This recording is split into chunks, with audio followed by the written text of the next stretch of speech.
Have you ever heard a knock at your door, went to go check it, and no one was there? What's up, cousins? So I'm back with another story time, so let's not waste no time and let's get into it. So for this story, we're going to call her Mimi. So she's out apartment hunting and she needs to find this apartment in this expensive neighborhood for a good price. Now this location was perfect for her because it was right next to her job. So of course she went ahead and got the apartment. Now it wasn't even a couple days before she started hearing knocking at her door. She said she would hear a knock every night at 3 a.m. Every night. She would get up, she would look through the peephole, and no one would be there. So after a couple days of this happening, she just kind of brushed it off because she just figured, okay, it's just some kids playing at her door, knocking at her door, so she thought nothing of it. So the next day, she wakes up, she get ready, she goes to work. Now, while she's at work, her boss asks her because she pulled a double. So she ended up having to close the store that night. So when she gets home from work, she remembers she has to take a test the next day at school. Yes, y'all, she is in college. So she stays up attempting to study. She's at her dining room table studying for this test she has the next day, but she keeps falling asleep. So she does get up and she makes her a cup of coffee. So even though she didn't have this coffee, she still falls asleep. And what happens at 3 o'clock in the morning? She hears a knock at her door. So at first she just thinks she's dreaming until she hears the knock again.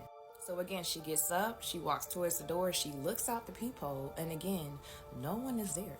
So again, she pays it no mind, she walks into her bedroom, she go back to sleep.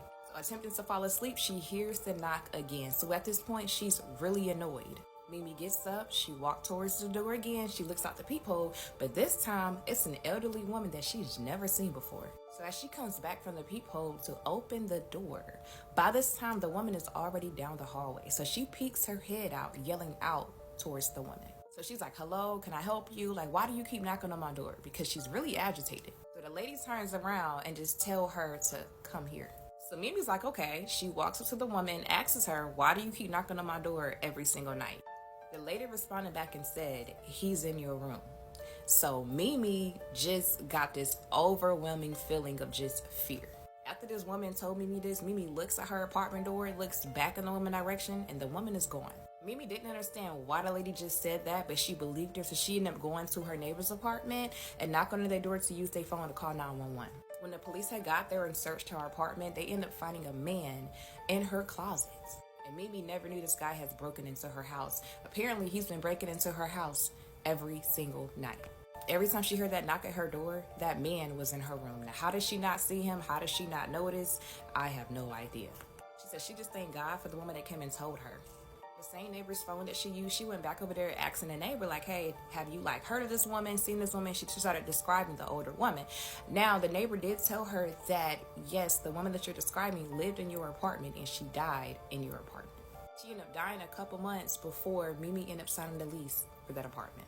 What do you guys think? Do you think that the older woman was looking out for Mimi, or do you think something else was going on? Again, if you guys have a story, make sure you submit it to my DM, or you can submit it to my email, which is in my bio. Until the next story time, enjoy this one. I'm 16 years old, and my parents decide to renovate their bedroom after Hurricane Andrew.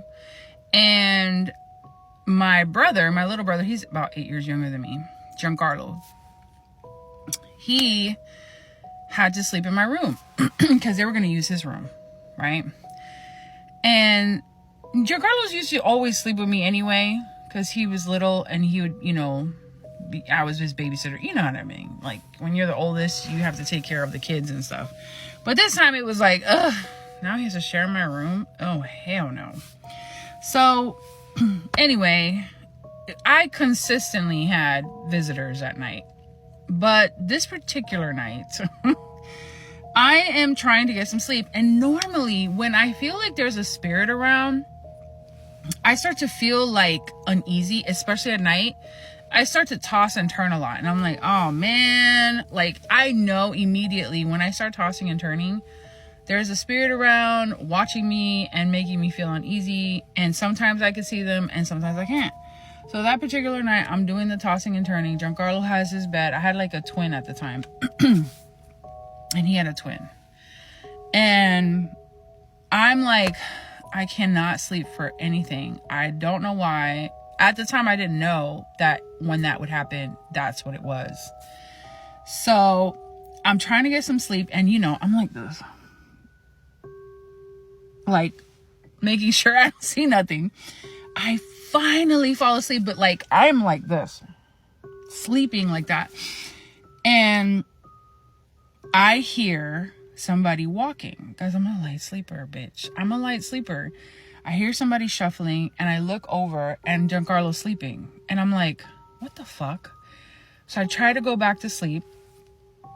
And then I feel somebody put their hand on my shoulder and shake it. And they said, Ginger, wake up. I open my eyes and I look and I see nothing. I totally panic. So now instead of like this, I'm like this, like covering my face, like hell to the no. So I'm like, please leave me alone. Please leave me alone. Please leave me alone. That's all I kept saying over and over again. Just please leave me alone. Don't touch me. Don't touch me no more. I'm trying to get some sleep. So I fall asleep saying that to myself, right?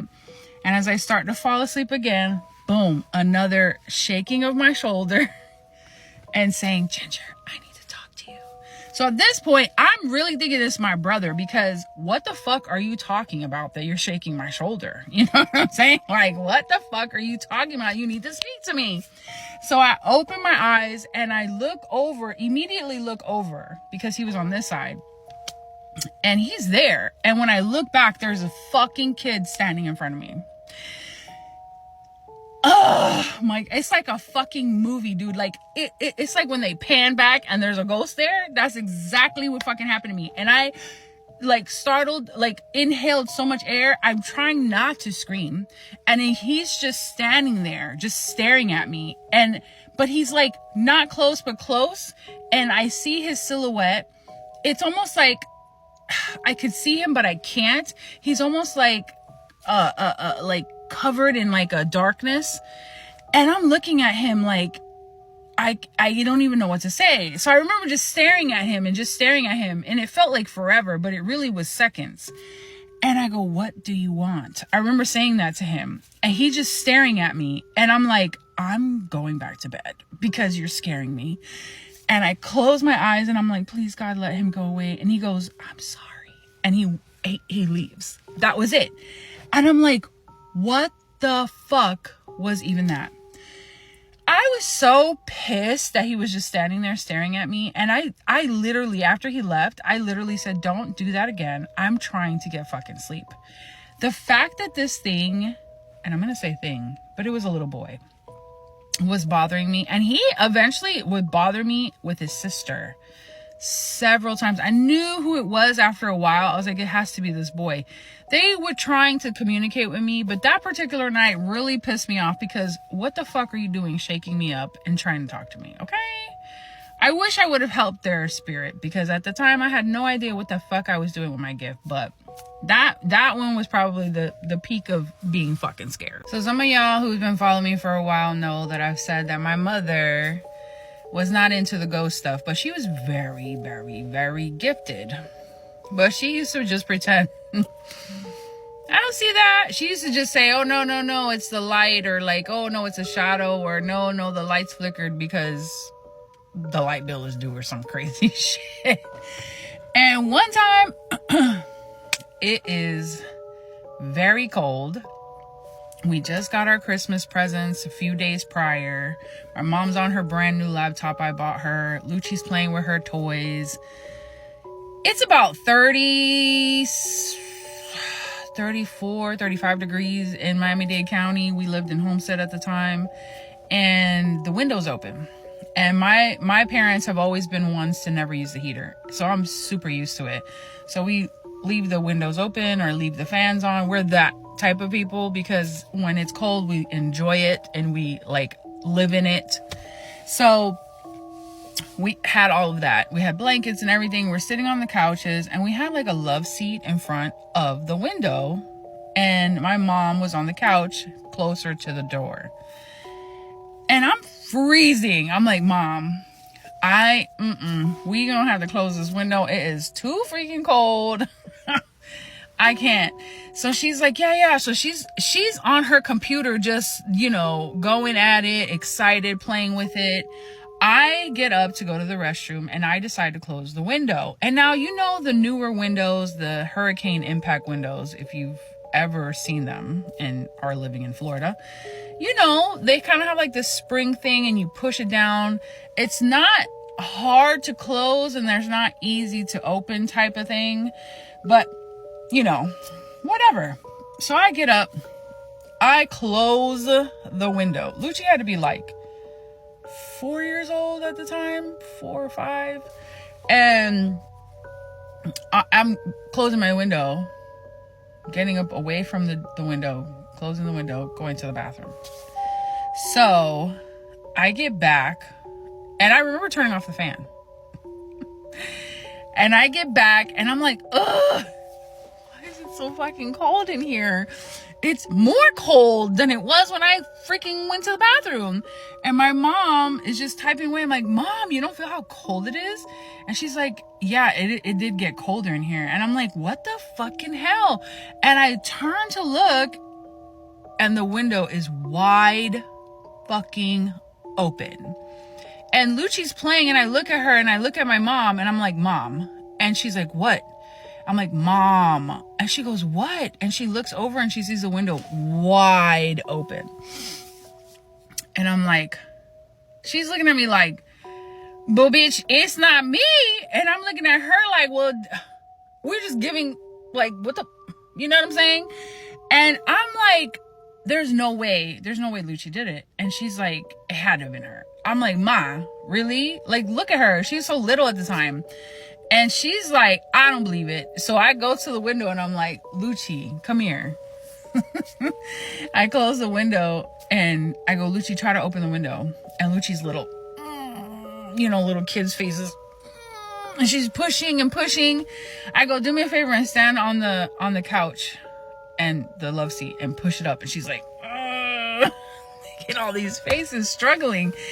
I go, did you open this window? She goes, no, Mommy. I go, are you sure? She's like, no, Mommy, I didn't open the window. And my mom's looking at me like, I said, Mom, why would she fucking open the window? It's freezing. And she goes, Mommy, I didn't open the window. And my mom's sitting there with her hands still, like, not moving, but on the keyboards, like, I don't believe this shit. How the fuck did this happen while on my clock and I didn't see it? I said, listen, lady, this happened while you were here and you missed all the good stuff. And now I wish I had a camera so we could have seen what the fuck happened in here. And she just looked at me like, I don't want no parts of it. So I closed the window and that was that. But that house was pretty fucking haunted there. Some of y'all are saying that there's a disappearing bar in Louisiana that's there one night and then not there the next day. I'm going to tell you everything I know about it, but I'm really looking for other people to weigh in. If you know about this, if you've been there, to let me know what's going on, because now I'm curious. So what happened was last night, I posted a story for my series, Spooky Scary Storytime, which is a series where I share listeners' allegedly true stories about the creepiest or most unbelievable things that's ever happened to them. That story was pretty much unrelated to what I'm going to tell you now, but essentially it was about a bar that was in Louisiana. Someone commented this, and I was confused when I first read this comment because I thought that she was the one that submitted this story, which I read and have had in my email and have been saving for a rainy day. Well, she comments back and says, no, I didn't send you a story. So that means there's at least 2 people out there who have had experiences at perhaps the same bar that's there one night and not there the next. So I went back to the story that's been sitting in my inbox, and it was actually sent by someone named Jasmine. I emailed her back. But anyway, I'm going to tell you her story, and then you all weigh in. And if you know about this place, please let us know what's going on. Jasmine says she works in events, and a couple years ago she was in Louisiana for work. She was working in Baton Rouge, actually, and she was like pretty new at her company, and she was pretty young at the time, and so she had to stay in the same hotel room as somebody else that she was traveling with. So her and her coworker are staying in this room, and they get a per diem, which means that every day they get to go out and spend money on dinner. Last night they're in town. When all their work is done, they go out to this brewery that someone suggests for drinks and some food. So while they're at this brewery or this bar restaurant, they meet 2 guys. And Jasmine has a boyfriend back home, but her coworker is really interested in one of these guys. They're about the same age, early 20s. Dressed nice. Jasmine says that they're not dressed in a way that anyone that she would know from home would dress. Like, they're wearing suspenders, they're wearing like these cute little hats. She said they were really polite, really southern, and she was entertained by the way that they talk. Coworker really seems to be hitting it off with one of the guys, and they end up saying, like, do you guys want to go somewhere that only the locals know about? We can take you, like, we can drive you guys there. And Jasmine's coworker really wants to go, but Jasmine's like, I don't know, like, we don't know these guys. And they're just like, no, come on, like, it'll be fun, like, you don't have to stay out late, like, we don't have to do anything, like, let's just go. You guys should really experience, you know, Louisiana. Jasmine's coworker goes to the bathroom with her. She's like, please, can we go? Like, I just want to, like, I don't know, like, I really like this guy, it could be fun, whatever. And Jasmine's like, okay, fine.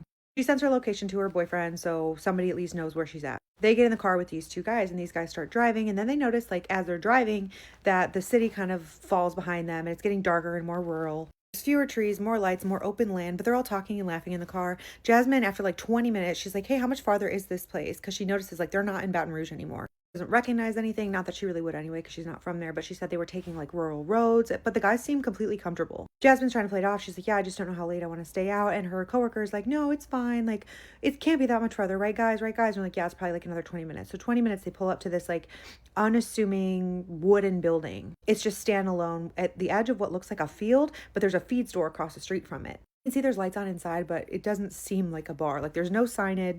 It could be missed easily, right? Like it's clearly a spot that only locals go. But they walk in, the guys seem to know everyone, they're saying hi to everybody. And Jasmine notices everybody's wearing like long dresses, pleated skirts, button-up blouses. Men are wearing suspenders and flat caps, and they're dressed like these two guys that they just met. Pretty much immediately when they walked in, Jasmine says she felt embarrassed, like she felt completely overdressed. Her and her coworker kind of exchange a look, like, I don't know if we're supposed to be here. And also the whole bar is like dimly lit, there's smoke everywhere. There's no TVs on the wall, and people are drinking out of like absinthe rips. Like it is a spot, not something they're used to. People are looking at them when they walk in. Like they're definitely clocking them as like, you're not from around here. Nobody says anything to them. And the guys kind of are calming down the crowd. Like, come on guys, don't be rude. Just go back to your drinks. Leave them alone. So the girls go up to the bar. The guys are like, we got you. The coworker tries to order a Captain and Coke, and the bartender's like, I don't know what that is. And she's like, you don't know what Captain and Coke is? And he's like, no. And she's like, okay, well, how about a like some kind of flavored vodka? And he's like, no, we don't have that. How about an Sazerac? The coworker's like, I don't know if I like that. I don't know what that is. And he just says, no, you'll like it. And the bartender looks at Jasmine, and he's like, you'll have the same thing, right? And she's like, I guess so. The guys that they're with pay in cash. They stayed for like 2 more rounds. Said she was just kind of sitting there texting her boyfriend. There was a jazz band playing. There wasn't like a DJ or like music over the radio or anything. It was a live band. So after talking to her boyfriend for a minute, he basically convinces her that this is a bad idea. He's like, you don't even know where you are. Like you should leave, get your coworker and call an Uber. Coworkers basically cuddle up to the guy that she's talking to at this point at the bar, and Jasmine kind of has to like drag her away. She's like, just exchange numbers. So she tells the guy, okay, like we have to leave, it's getting late, what's your number? And he's like, I don't have a phone. She's like, you don't have a phone? And then he's like, no, I don't have a phone. And Jasmine had already called the Uber, so they go outside, and she's like complaining this whole way home about, oh, if he didn't want to talk to me again, he didn't have to tell me he doesn't have a phone. But then they start talking about how the whole time they're at this bar, they don't notice anybody on the phones. It's just something that they clocked like after the fact, after they left. Also, she said the Uber took a really long time to get there. So anyway, they go back to their hotel, they go to sleep, and the next morning is their flight. But when they wake up, her coworker realized that she left something at the bar. It was some kind of work laminate or something that she had to have for work, but it was something that was replaceable, but something that she didn't want to go back empty-handed without because it would reflect poorly on her for work. So Jasmine's like, okay, well, what's the name of the bar? And her coworker's like, I don't remember the name of the bar. And she's like, oh, I don't either. Jasmine's like, no problem. I have it in my Uber history. Like, I'll just, we'll just call an Uber. We'll go there real quick, and then we'll Uber to the airport. Pretty early in the morning, but she's like, maybe somebody will be at the bar. Like, I don't know. So they call an Uber. It takes a minute to get there. They Uber back to this location, and the Uber driver pretty much asks them, like, what business do you guys have out here? And Jasmine's coworker tells him the whole story, and he's like, I don't know of any bars out there. And she's like, no, we were at one. Like, it was really like old-timey feeling. I think it was just like a locals only spot. And the Uber driver's like, yeah, I don't know. I could be wrong. I've only lived here for a few years. So they're in the Uber for like 40 minutes. They pull up back to this address, and there's no bar there, but the feed store is there. And they're getting around. They're like looking around. They're very confused. They even are like walking around the car. So they ask the driver, like, how common is it that Uber would glitch and like it would show up a different pickup spot? And the Uber driver's like, almost never. Like, you can see where you got picked up. Like, that's one of the whole security features of this app. Jasmine's like, okay, that makes sense. And also the feed store that they remember seeing the night before is still across the street. It's closed, but it's there. They get back in the Uber. They're like, would you mind driving around for a little while and just seeing if there's a bar around here? So he does. He drives around, but it's just fields. There's a couple houses out there, but nothing that looks open for business. I think they give up. Jasmine just convinces her coworker that she's going to have to go back to work without the work badge and just say that she lost it at the airport or something. So they do, and they go to the airport, and Jasmine ends up calling her boyfriend, telling him the whole thing about what happened, and he basically tells her, like, are you sure you were at a bar? Like, were you lying to me? It starts a whole fight because he tells her that he never even heard any music in the background. He never heard any people talking, and he was suspicious that she was actually at somebody's house. So that was a fight, but I guess they're good now. Anyway, she says, I still don't know where we went. I don't understand how this place was there one night and it was not there the next. I don't know if this is the same bar that the other commenter had referenced that I showed you guys earlier, because I don't have her story. But if you have ever heard of this, if you're from Louisiana, if you've ever had an experience like this, please weigh in. I would love to hear from you. The baby eater story time. When I was first pregnant with my first child, we lived in this neighborhood. It was very quiet, secluded. It was surrounded by these massive trees. It had like a mini forest. The neighbors were really nice. We had all sorts of rays living in that neighborhood. They were extremely kind, especially this couple. They were in their late 60s, early 70s. When she found out that I was pregnant, the woman started bringing me like food. She would help me do washing, shopping. Like, she told me that I needed to rest and be able to give birth to the baby. She was very spiritual. So was her husband as well. She would like do charity jobs in the neighborhood, and she was really known. She was very kind, and I really looked up to her. Fast forward, when I was about 6-7 months pregnant, I started having these nightmares. I'm talking about horrible nightmares. Tell me why. I was dreaming and seeing this creature which had like, bat-like wings, but then half part of the body wasn't there. It had no head. It scared me. But the nightmare began to get worse and worse. Tell me why this creature was trying to eat my baby. I'm talking about in my nightmares, I would see this creature. I don't know if it's the nurse, whatever it is, trying to poke my belly and get my baby. It got worse to the point that I had to go see a doctor. The doctor said that it was just stress and I needed to rest, but I didn't think it was. He also prescribed me some medication. I took that, but it didn't help. I decided to share with this lady. As soon as I described that creature, tell me why this woman knew what exactly I was talking about. It was as if she was in my nightmare. I began to suspect the woman. One day I woke up to this woman spreading food across the ground. So like, I'm talking about in front of her house. I asked her why she was doing this. She said that she needs to feed the spirits. In return, she will get abundance so she can share with the neighborhood children. So I thought maybe she had something to do with those nightmares, but then it was just nightmares. It got worse. This woman told me that the creature that I was seeing is called a mangalanga. Apparently in Filipino, they are haunting children. They are after unborn babies and fetus. And what they do, the thing that I saw, that tall sharp thing that I thought it was the nose, is not. It's the tongue of it that it actually sticks and pokes it into the pregnant belly, and it feeds on the unborn baby and the fetus. Also, it uses that sharp tongue of it to pierce through walls and roof to get to the house.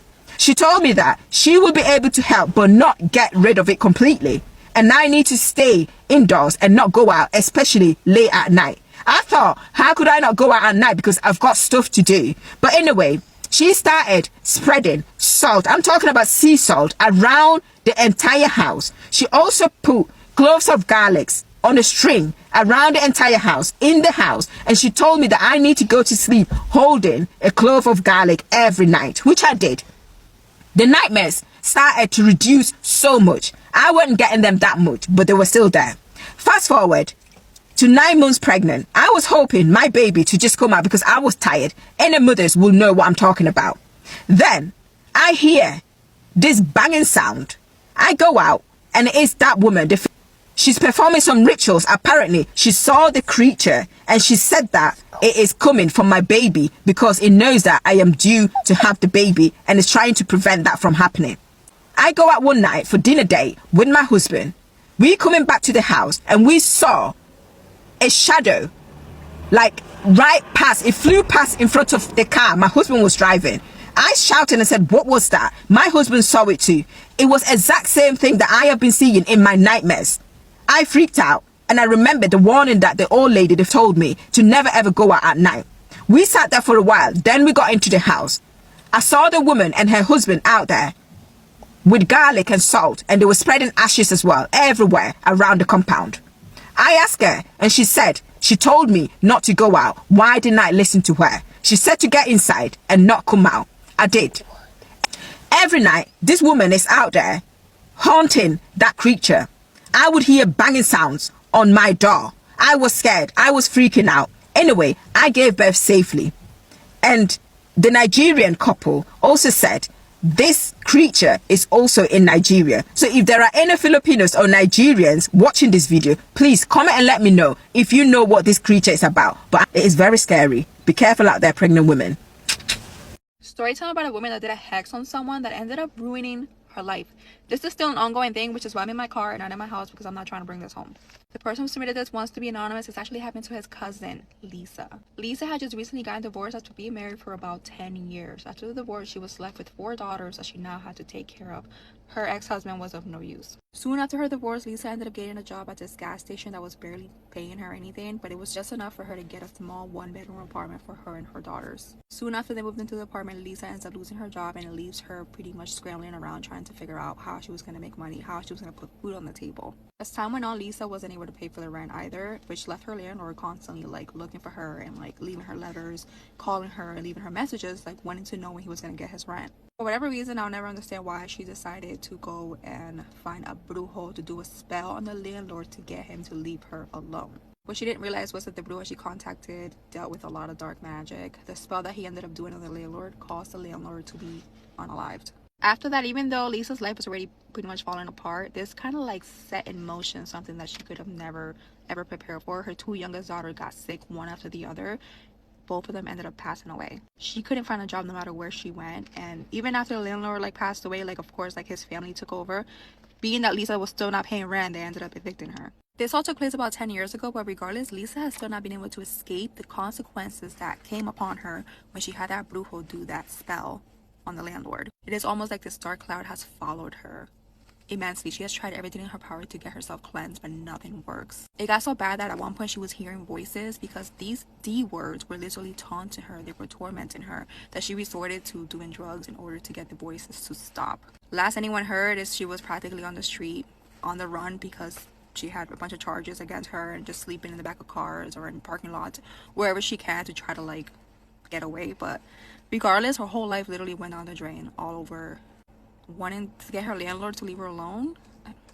Oh my gosh, you guys, this story is so creepy and gross. A 33-year-old woman and her boyfriend decided one summer to go backpacking in Arkansas. She said it's one of those states where you don't really ever hear about other hikers visiting, but they really wanted to go for the beautiful landscape and scenery. She said that the rules for this particular area was pretty lax. They didn't really need a permit, and there were very basic guidelines. Not even a check-in was needed. So they planned to do a 6-day hike, 3 days in, 3 days out. She said that the entire time they were out there, they never saw another soul. However, on day 1, when they were prepping to go half a mile off of the trail to find a place to sleep as it was getting dusk, they did come across a 2-person green tent. Now, they said sometimes people who are backpacking are the social type who enjoy the company and hang out and conversation, and other times people keep to themselves. So as they were passing by, they kind of yelled out to make their presence known, but there was no answer back, so they figured they're either not there or they didn't want to be bothered. So they just kept on going a ways away to give them their privacy,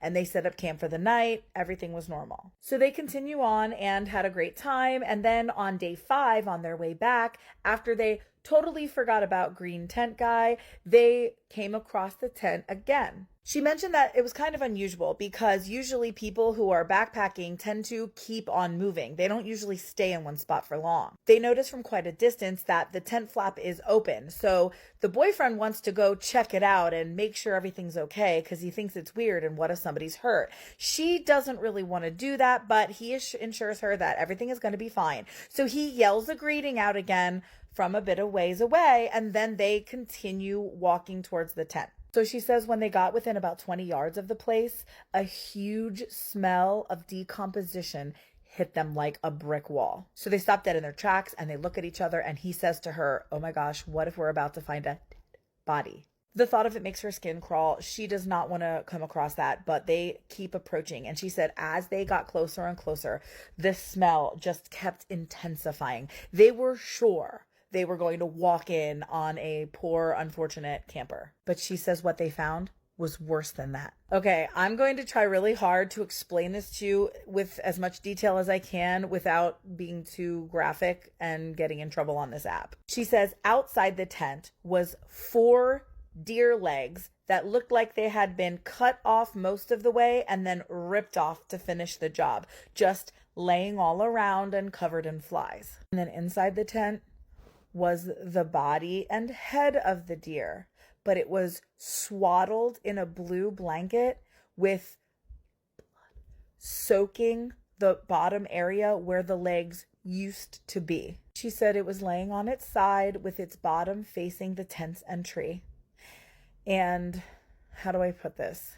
The tail was removed and its openings were exposed and stretched out and appeared to have been penetrated. She also said same with its mouth. It had been opened and bent down in a very extreme broken looking angle. She said the tent flap was open, so they didn't even need to go inside to see any of this. Not like they would have gone inside anyway. Because at this point, the smell was almost debilitating. So guys, and then she said sitting there was an almost empty clear bottle of baby oil and a fringed green and white dirty towel sitting there. That was it. She immediately starts crying. She is begging him to go, and all he can do is just say, "What the F?"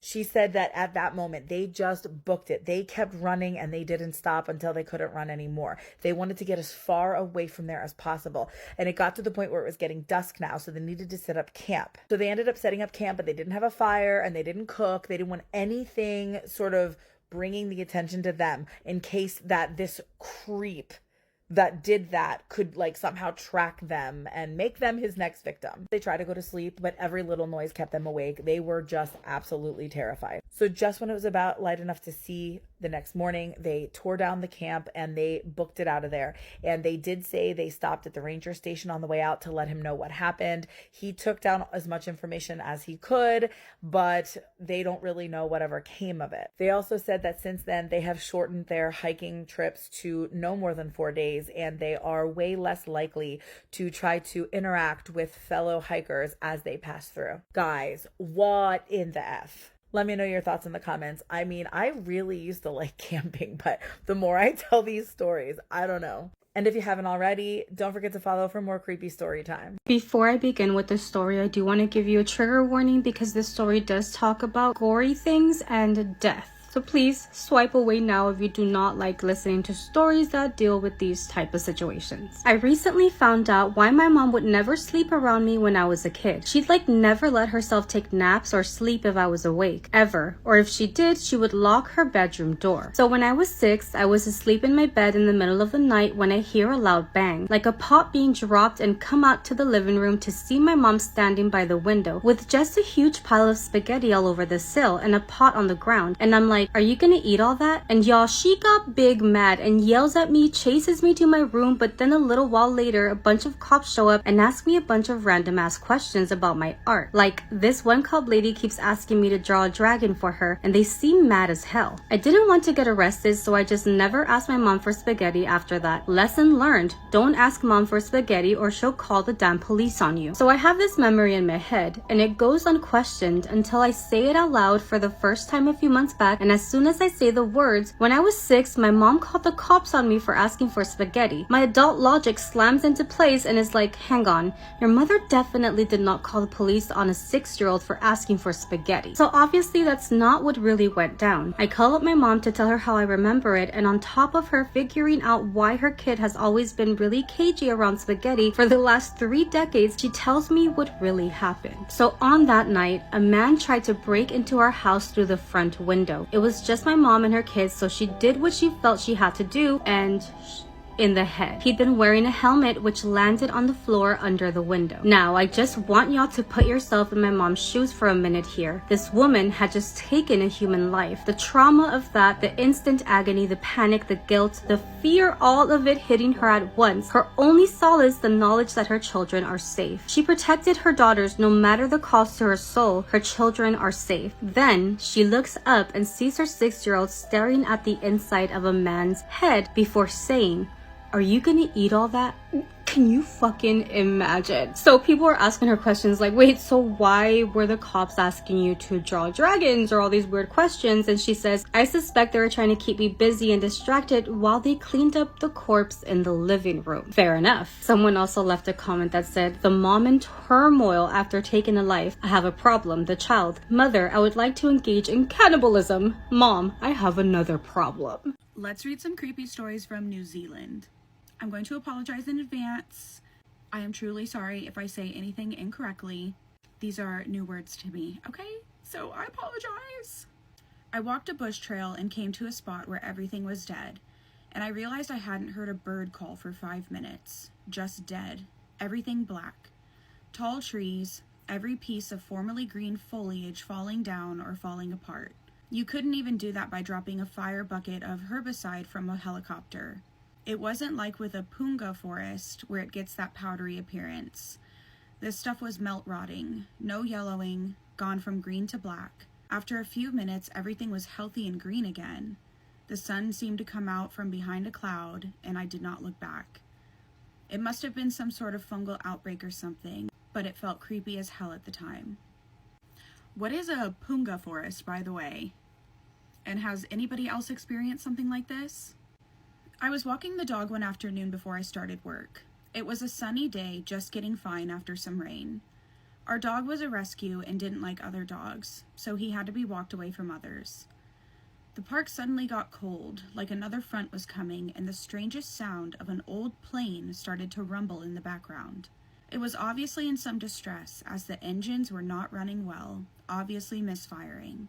Then about 4 to 3 meters above a tall Norfolk pine, the plane comes into view, complete with full Second World War markings and people on board.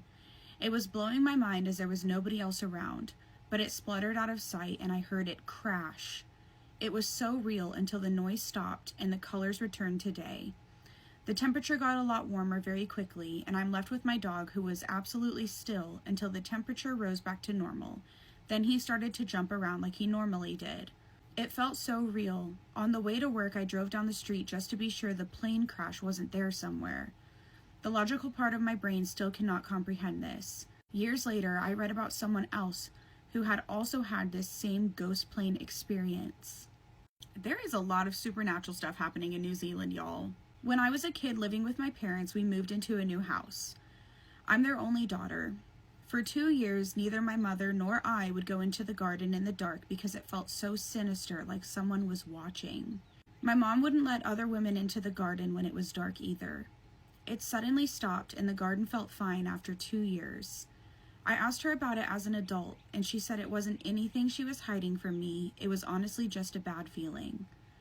I was truly scared after the first time I went in there on my own. Shivers, dread, and icy cold when we looked out into the garden at night. I used to have nightmares about it. No men felt it, but women always did, and then it was just gone and the nightmares stopped. It sounds like something really bad must have happened to a woman in that garden at some point in time, and maybe it's a warning to other women. I experienced a missing time event on a school trip at the Hunua Ranges when I was 11 years old.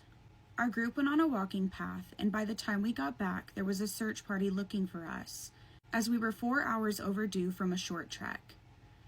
I remember the walking path we went on was trance-like. It almost seemed like we'd stepped into another dimension. One of us kids had a watch too, which was a few hours behind when we came out of the bush, even though it had been correct earlier in the day. The parent in charge of our group was mortified, but nothing ever came of it. I remember being driven home later from the adventure by a school staff member. It wasn't on the news or anything. So many stories I read about New Zealand has to do with missing time. It's actually crazy. I can't help but wonder if there is some sort of portal down there or lots of alien activity. I don't know. I'm gonna need the Kiwis in the comments and let us know if y'all have ever experienced anything similar to these stories. Let's read another creepy Reddit story. When I was a sophomore in college, I got a Facebook message from a cousin I didn't know existed. He lived in Belgium and was a second cousin on my mom's side. We're Sicilian. He was just a year older than me, super friendly, and spoke perfect English. He taught himself from listening to Eminem. We were excited to reconnect and invited him to come stay with us in New Jersey for a few weeks. At first, everything was great. Dinners, hanging out with my friends, the usual. He was pale, thin, model-like, with jet black hair. But he got frustrated quickly when he realized all of my friends had boyfriends. That's when things turned weird. He started making inappropriate comments about my appearance, especially when I wore tight clothes. Things like, "I bet he just ripped those off of you." Then he started calling me horrible names, even though I was dealing with a toxic on-again, off-again boyfriend at the time. It escalated when he sent me a childhood photo of myself in the bathtub and said, "Look, you're naked." I told my mom and she just brushed it off, saying he was a weird European. I was furious. I began avoiding him, which was awkward because he was living with us. We fought more. He said I was only moving out to be a whore. It became emotionally exhausting. One night, after a bad fight, I missed my weekly call with my boyfriend in the army. I slammed my door, cried myself to sleep, and had an incredibly vivid dream that my house was haunted. I woke up at 3 a.m., heart racing, and seconds later, the glass frame hanging on my wall for years randomly crashed down on me. I started hearing music and water running from the faucet. I ended up sleeping on the floor in the living room. The next morning at breakfast, my cousin smiled at me in this really eerie, knowing way. I said nothing. He was leaving in a few days. After he left, the energy in my room was still off. Even during the day, I felt uneasy. I woke up at 3 a.m. every night, even if I went to bed at 1:30. One friend came over, walked into my room, and immediately said, "This room feels bad." She left shortly after. I finally decided to pull an all-nighter and go see a priest the next day. While doing my makeup, I looked down at my phone, and when I glanced back up, a giant handprint, larger than human, had appeared on my mirror, out of nowhere. We called the priest immediately. He came and did a blessing, but during the prayer, he was touched and said the mirror was a portal. He put holy water on it and said the energy was intense, but instead of stopping, it got worse. A cup of pencils flew across my room. My mom and I heard crashing noises throughout the night. My little brother started having dreams about monsters in my room. Then, my mom started receiving calls from my deceased father's old cell phone. No voice, just dead silence. We tried tracing the number. The line didn't even exist anymore. We had a second exorcism, and after that, finally, it all stopped. No more disturbances. But here's the weirdest part. We went through the trash in the guest room after he left. He had a receipt for a gospel CD and another package from a funeral home in Vermont, shipped through eBay. It was 2 to 5 pounds, and we never figured out what it was. Also, my grandfather's religious statues in the room were turned to face the wall. My grandmother had started clutching her crucifix whenever he walked by. She said his eyes looked black. She also swore he'd appear on random sides of the house faster than was physically possible. My mom eventually called and demanded answers. He denied everything, so we blocked him. But months later, when I was away at college, he showed up at our front door, all the way from Belgium. He looked strung out and had bloody scratches across his chest. He said he needed to confess. My mom met him at a Starbucks with the priest, and again, he denied everything. That was the last time we saw him. To this day, we don't really know what happened. He once said something like, "I sold my soul to be beautiful." Maybe he was joking, but now I'm not so sure. Let's read some scary stories that were sent to us. I'm from Samoa, and over there is a lot of legends and ghost stories about the land. One night, I was sitting at the dining table just on my phone, and it was around 3 a.m. Out of nowhere, the dog started barking. It wasn't a normal bark. It was like howls, or as if something was attacking them. My mom comes running in, pulling me to go to sleep. I thought it was weird, but I just went along with it because I couldn't be bothered asking questions, as it was already late. The next morning, I woke up. I went to my mom and asked her what last night was about. She sat me down and explained why the dogs were howling. There's this story that says, whenever dogs howl, it usually means there's a spirit or something not human roaming around, either walking past the house or in the area. But this spirit in particular was a girl in her mid-20s who was unalived in the village. Many say it was by another spirit, but others say it was her father. No one knows what or who really unalived her, but after that encounter, I never went to bed late again. Great, now I'm gonna freak out every time I hear my dogs howling or my neighbor's dogs howling. For context, I'm from Singapore, and I grew up in an HDB apartment my mom had bought for a really nice price. She renovated the entire place to look modern, but no matter what changed, the flat always felt off. My bedroom was right next to my parents' room. I had a bed with space underneath it, and whenever I slept alone, I had this constant feeling that someone was under my bed. Not in a typical scared kid kind of way, but in a way that felt very real. I also often felt like I was being watched through my closet doors, especially at night. At the time, I brushed it off as childhood fear. That changed when my cousin's girlfriend visited. She told my mom that she saw an old lady lying under my bed and felt super uncomfortable. That alone was very unsettling to me. Years later, I found out something that made everything click in the worst way possible. My bedroom used to be the main room where prayers and rituals were performed before my family moved in. My experiences were unsettling, but my mom's were worse. At night, she and my stepfather would hear knocking sounds, sometimes coming from their nightstand drawer, sometimes coming from the window. Whenever they checked, nothing was there. My mom also described having what she called a dream, but she said it didn't feel like one. She felt a presence standing just outside her bedroom door. She couldn't see it, but she was certain it was an old woman. What made it creepier was the mirror in her room. Her closet had a huge mirror with a cover, and it faced directly toward the bed. In some cultural beliefs, mirrors are considered portals for spirits, and having one facing your bed is believed to attract or invite them. Looking back now, I don't think the flat was ever empty when my parents moved in. I think something was already there, and we just learned to live around it. Okay, listen, y'all. Now, my mirror faces my bed, but I live in an RV, so I can't really change that. Now I'm super creeped out. Let's read some more scary Reddit stories. I was home alone with my then 3-month-old. My guy was working overnights. I start hearing static over the baby monitor, so I get up to check just to make sure.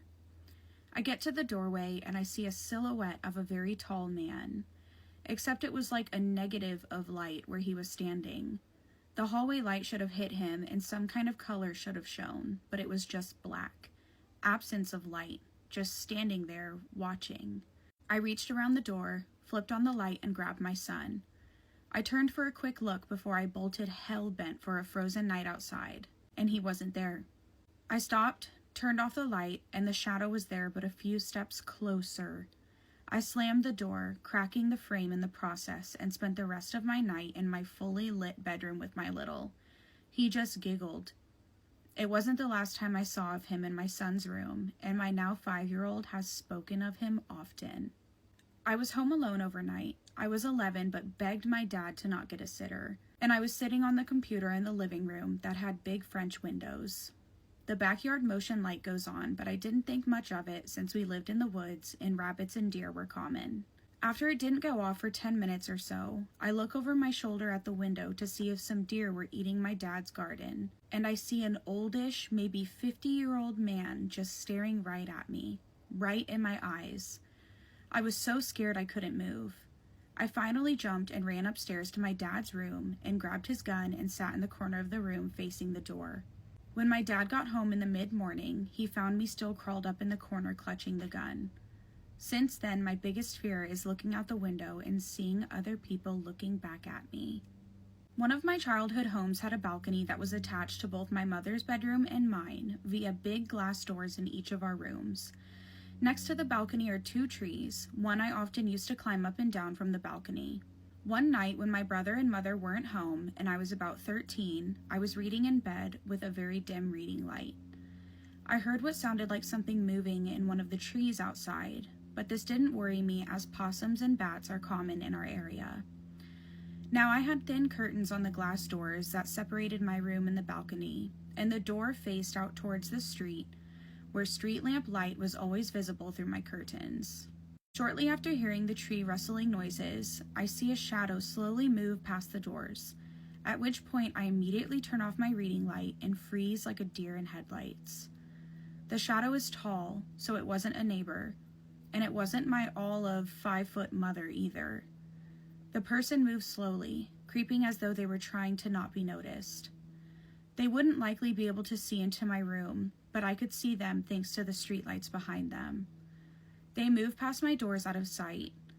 I sat there unable to move or even think about what to do other than be absolutely still. That is, until I heard another sound. The sound of someone trying to open a glass door, my mom's door to the balcony. I didn't know if she had locked them or not, but I wasn't taking chances. I moved as quickly and as silently as I could to my bedroom door and locked it. I listened for what the person was doing now. They were still jiggling the glass door handle, but it sounded like the doors weren't opening. I felt relief. This person couldn't get in, surely. All I had to do was wait for them to realize that, and they would leave, right? Well, I heard light footsteps move back along the balcony to my set of glass doors, until I saw his shadow stop directly in front of them. Again, I froze. He couldn't see me. He couldn't know I could see him. I saw a shadow of a hand reach up to my door handle, and my heart stopped. Had I actually locked those doors myself today? I was out there earlier. What if I forgot? The seconds leading up to him grabbing the handle felt like an eternity. But thankfully, when this person tried to open the door, it did not open. It was locked. I sighed such a sigh of relief, I was worried he had heard it. After this, he began pacing the length of the balcony. I didn't have a mobile, and the landline was at the other end of the house, but I was scared to take my eyes off of them. I was silently crying and praying that they would just leave. Then I heard him stop moving. He then said, "I could just break the glass, you know." Before I could even process this, I saw car headlights turn around the corner of my street and then stop at our property gate. My mom was home. The person on the balcony moved out of sight, and I heard a loud thump as they jumped off of it. When my mom came inside, I was hysterical and barely coherent in telling her what happened. Eventually, I got the message across, and she called the police. They never found or caught anyone, but a neighbor reported a truck in the street that matched the description of a truck that had been reported recently for attempted child abductions near my school a block away. That last story I just read will be on my podcast, which comes out this Sunday, and you can find it on Spotify and YouTube. They're both in my bio. You really have to analyze the people around you because destiny swapping is real. I am back with another spooky story. I'm gonna call the person who submitted the story Lala. So Lala says that she's submitting the story because she doesn't think what happened was actually an accident. So this started months prior. Lala had a cousin and they were very close. They were both around the same age and they grew up together. They were very close, but at some point the cousin started acting different. The cousin became more interested in Lala's life out of nowhere. Cousin wanted to know everything. Where she was going, who she was talking to, what she was working on. Lala says at first it felt like support from her cousin. Then it started to feel monitoring. So cousin started following all of Lala's friends on social media. Then Lala's friends started hanging out with her cousin without her. And people would tell Lala things like, "I thought you already knew." Your cousin said, even if Lala hadn't told her anything. Slowly but surely, Lala starts to feel like she's being pushed out of her own life. Opportunities that Lala felt were supposed to be hers were going to her cousin instead. Her cousin even started doing Lala's line of work. And Lala said that she noticed certain things like when she'd mention something that she's excited about, an event, a meeting, a creative project, somehow the cousin would always be there before her. People would say, "Your cousin already came by," or "We spoke to your cousin earlier." Lala said one time someone congratulated her cousin for something that she applied for. When Lala asked her cousin about it, her cousin laughed it off like, "Haha, we're basically the same person anyway." That sentence really stuck with her. Cousin started dressing like her, wearing her style, copying the way she talked, even her phrases. Got to the point where people began confusing them in public. Whole time, Lala is brushing it off because she loves her cousin. And she's thinking that maybe she's just overthinking. Now, Lala says that this is the day that everything ended. Lala was supposed to go to an important event, one that she had been waiting to go to for years. Before she goes to the event, she had something to drop off at her grandmother's house. However, Lala's cousin volunteered to drop off the stuff. Cousin said, "You're already doing so much. Finish getting ready and I'll just take the stuff to Granny's house." And Lala's like, no, she really wanted to take the drive and see her granny anyway. She was the one who was supposed to drop off everything. But the cousin insisted and she said, "You know what? Fine, I'll stay back and I'll get ready." Well, about an hour later, her phone rang. There had been an accident. Her car was totaled. The driver, unfortunately, did not survive. At first, everybody thought it was Lala in the car. Same car, same route that she would have taken, at the same time she would have been on the road. They only realized that it wasn't Lala when they checked her ID. Lala said, "My cousin died in my seat, in my car, on a night that was meant for me." After the funeral, people just kept saying how tragic it was and how she had so much going on for her. What actually scared Lala was this. Everything she had going for her used to belong to Lala. Lala said that she still doesn't know if she was trying to become her, but thought her life was just easier to step into than her own. Lala said all she knows is that her cousin lived her life long enough to die in it. Lala said she knows that was supposed to be her fate. But my cousin took one for the team. And she says ever since then, she's been very careful about who's watching her too closely. She said that y'all should too, because destiny swapping is real. All right, thank you guys so much for submitting this story. If you have a spooky story that you want me to tell, submit it right here on Instagram or on TikTok. Subscribe to my YouTube channel for longer, better, and spookier stories. See at the end of every single video, I love you, my abducted humans, from your favorite Haitian homegirl. Many Native American cultures, they believe that the stars were living entities. They were spirits. They were their ancestors that existed in another realm, in another world. And in some ancient cultures across the world, right, they believed they descended from the stars. So are the stars simply more than these distant spears of matter? Could they actually be alive? Could they be intelligent and trying to communicate with us? Now, there are some people who believe that they have the ability to communicate with the stars, that the stars actually move sometimes in the skies and talk to them. Now, there was a story out of Arizona on the Native American reservation.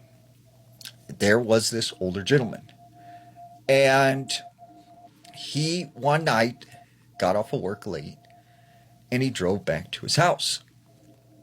He said he came inside and he had a quick bite to eat, and then he went to bed because he was tired. Well, he said in the middle of the night, he awoke to this singing sound. And he said it was like a woman's voice, and she was singing an old Navajo song that he remembered from when he was younger. So he got up and he started looking around. Was the TV on? Was it the radio? But he couldn't figure out where this singing was coming from. And that's when he realized it was coming from the backyard. And so he opens his back door and he looks out, and there's nothing out there. But he notices one of the stars is kind of like shining brighter than the other ones, and it's pulsating. And it was almost like it was trying to communicate with him. So after a couple of weeks, he kind of forgets about this. But one night, his dog runs out the back door and takes off behind his house. So he goes out to find it. And as he's walking alone, he started to get the feeling that he was being watched. He felt very uncomfortable. And as he looked up in the sky, he said there were several stars that looked a little different. They were brighter, they were pulsating, and it was almost like they were communicating with him. He said that's when he started to hear these voices inside his head. And he said they were telling him all kinds of scary things, to run over and jump off that mountain, to end his life, that he was going to, pass away, and all this bad stuff was going to happen to him. And he started to freak out. He started to panic because he had no idea where these voices were coming from. And finally, his dog returns, and the voices stop.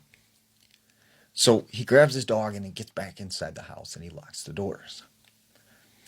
Well, he starts telling people in town, the stars are watching me. They are following me all the time, and I don't even like to go outside at night anymore. And they could see that he was truly terrified.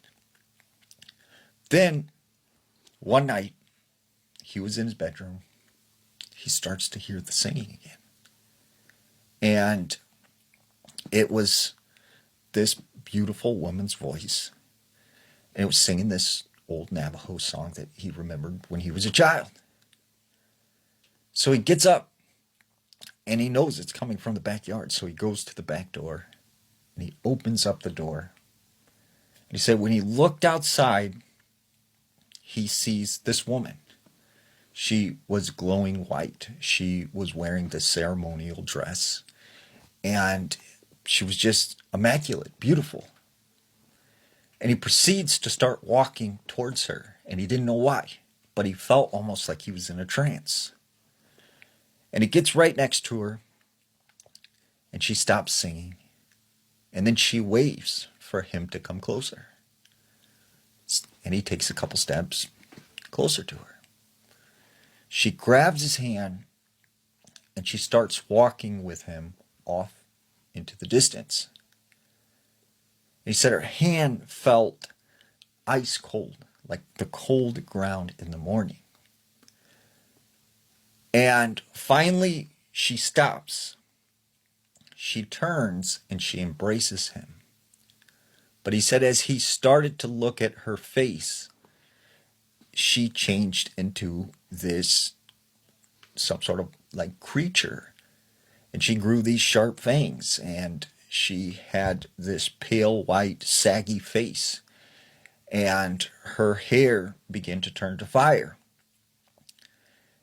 And so he just starts, yelling, "Ancestors, please save me. Ancestors, please save me." And he closes his eyes. And then when he opens his eyes again, she's gone. And so he runs back to his house immediately and locks the door. And after that, the people in the town, they started to notice that he wouldn't leave his house, that he was afraid. All he kept saying was, "The stars are watching me, the stars are following me." And then one day, he just disappeared. And still to this day, he is missing. And there are people who believe that the stars took him. So what do you think? Are the stars living? He had zero remorse for all the horrible things he'd done and all the people he killed. He did not care at all. Every single state in the US has had at least one serial killer, if not multiple, and today I'm going to tell you guys about the most notorious serial killer from Louisiana. Specifically, we're talking about the Baton Rouge serial killer. If you're new here, this is a map of all the states I've covered so far. Today I'm going to be telling you guys about a man named Derek Todd Lee, and he sometimes went by his middle name Todd, but I'm going to call him Derek for the sake of this video. So he was born in Louisiana near Baton Rouge on November 5th of 1968.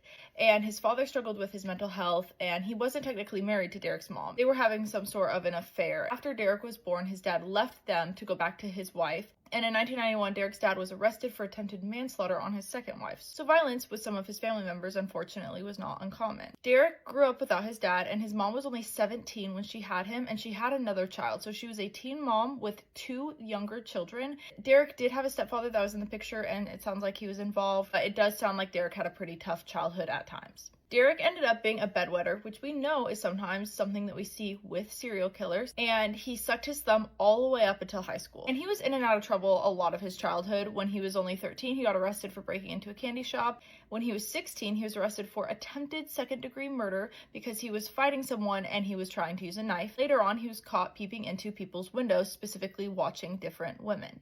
In 1987, when he was 19 years old, he and his girlfriend, her name was Jacqueline Denise Sims, she went by Jackie, they moved to Zachary, Louisiana, where he got a job as a pipe fitter, and then they later got married. They ended up having a son named Derek Todd Jr.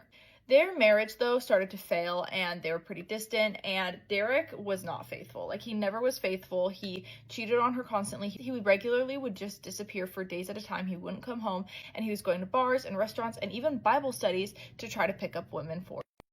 In February of 1990, Derek is getting more aggressive, and he's starting to hurt Jacqueline. And at one point, he hurts her and tries to kick her out of the house, and she ends up getting a restraining order on him, but they are still together. In November of 1992, they have a second child. This time, it's a daughter. And after this, he gets more scary and violent. But he ends up just abandoning the entire family. In 1993, he returned for a few months. They tried to get back together, but the abuse and the violence just got worse. And he ended up going to prison for a burglary, and they just didn't stay in touch when he was in prison. In 1996, Jackie's father died in a workplace accident, and she received a $250,000 settlement. Unfortunately, somehow, I don't really understand how this happened. I guess there's probably just some legal issues with their separation, but Derek had access to this money. He got this settlement as well, and he blew through the money, and he bought cars and jewelry and alcohol. He would use them to pick up women, and he would gamble, and by November of 2002, they had to file for bankruptcy, and they are $85,000 in debt.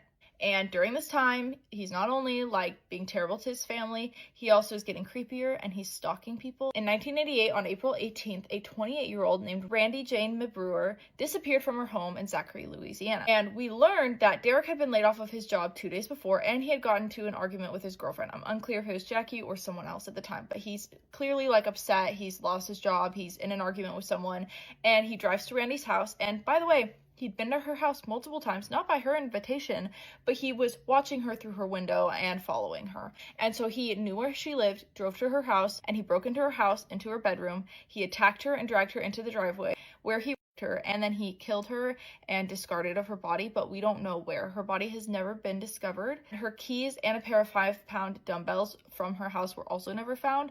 At the time, her ex-husband reported her missing when he came to the house the next day to pick up their 3-year-old son, who was with her in the house when this happened. Fortunately, he did sleep through everything, but he was there when his mother was attacked and killed. The ex-husband was actually assumed to be the killer for quite some time. He actually was the prime suspect and was arrested and separated from his child, but his girlfriend gave an alibi, and eventually he was released and got custody of his son again.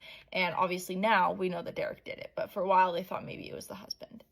In 1999, Derek starts stalking a woman who was 36 years old. Her name was Colette Walker, and he stalked her at her workplace, and he tried multiple times to ask her on a date, and she was like, no, I'm not interested. And he would ask her over and over again, and when she said no, he'd be like, okay, well, can I use your phone, or can I get a ride somewhere? And she'd always just say no, like, leave me alone. And 2 days after she rejected him, she saw him outside of her apartment. He had followed her to her apartment, and he refused to leave until she gave him her number.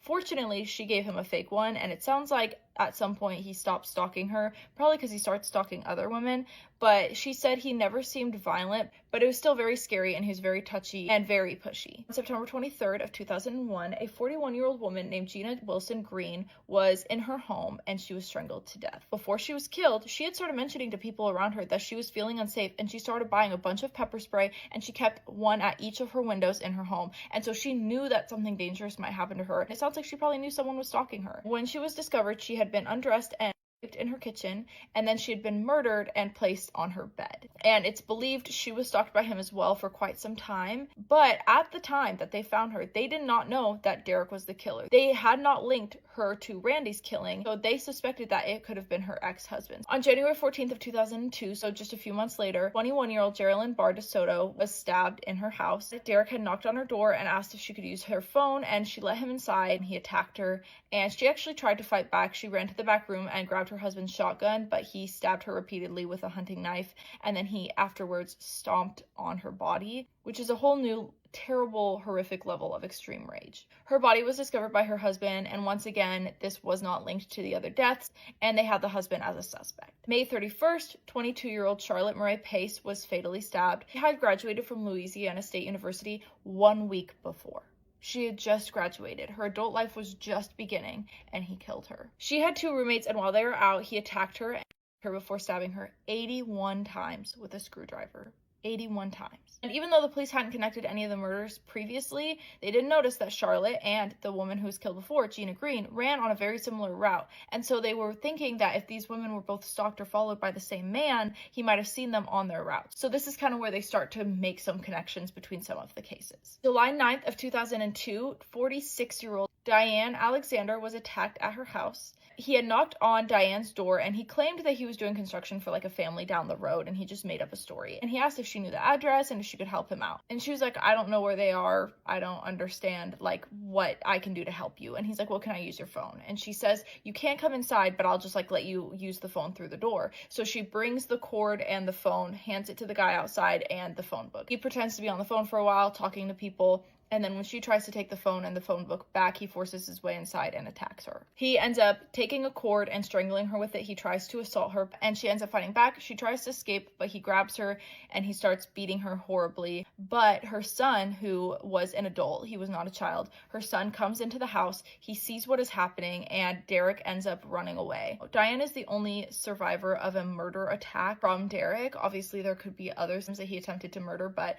it sounds like she's the only surviving one. Afterwards, when she's in the hospital and she's getting help because she was very badly beaten, her son gave the police details of his car. He said it was a gold car with a bunch of damage to the front. Later, she gave a description of her attacker to an FBI sketch artist, and this sketch will come in handy later. So just 3 days later, 44-year-old Pamela Kinnamore was abducted after Derek entered her house and kidnapped her. She was sitting in her bath when he broke in. He beat her and tied her up, and then he drove her to Whiskey Bay, where he her and slit her throat so much that it almost completely decapitated her. Again, his level of violence and rage is absolutely terrifying. Everything he's doing is horrifying. It's so scary that even just killing these women isn't enough for him. He has to exhibit such a level of rage afterwards. Afterwards, witnesses come forward and they say that they saw her in a vehicle and they were making eye contact, and she kind of looked scared, but they didn't realize at the time that anything was wrong. They give a description, and they end up describing Derek's truck.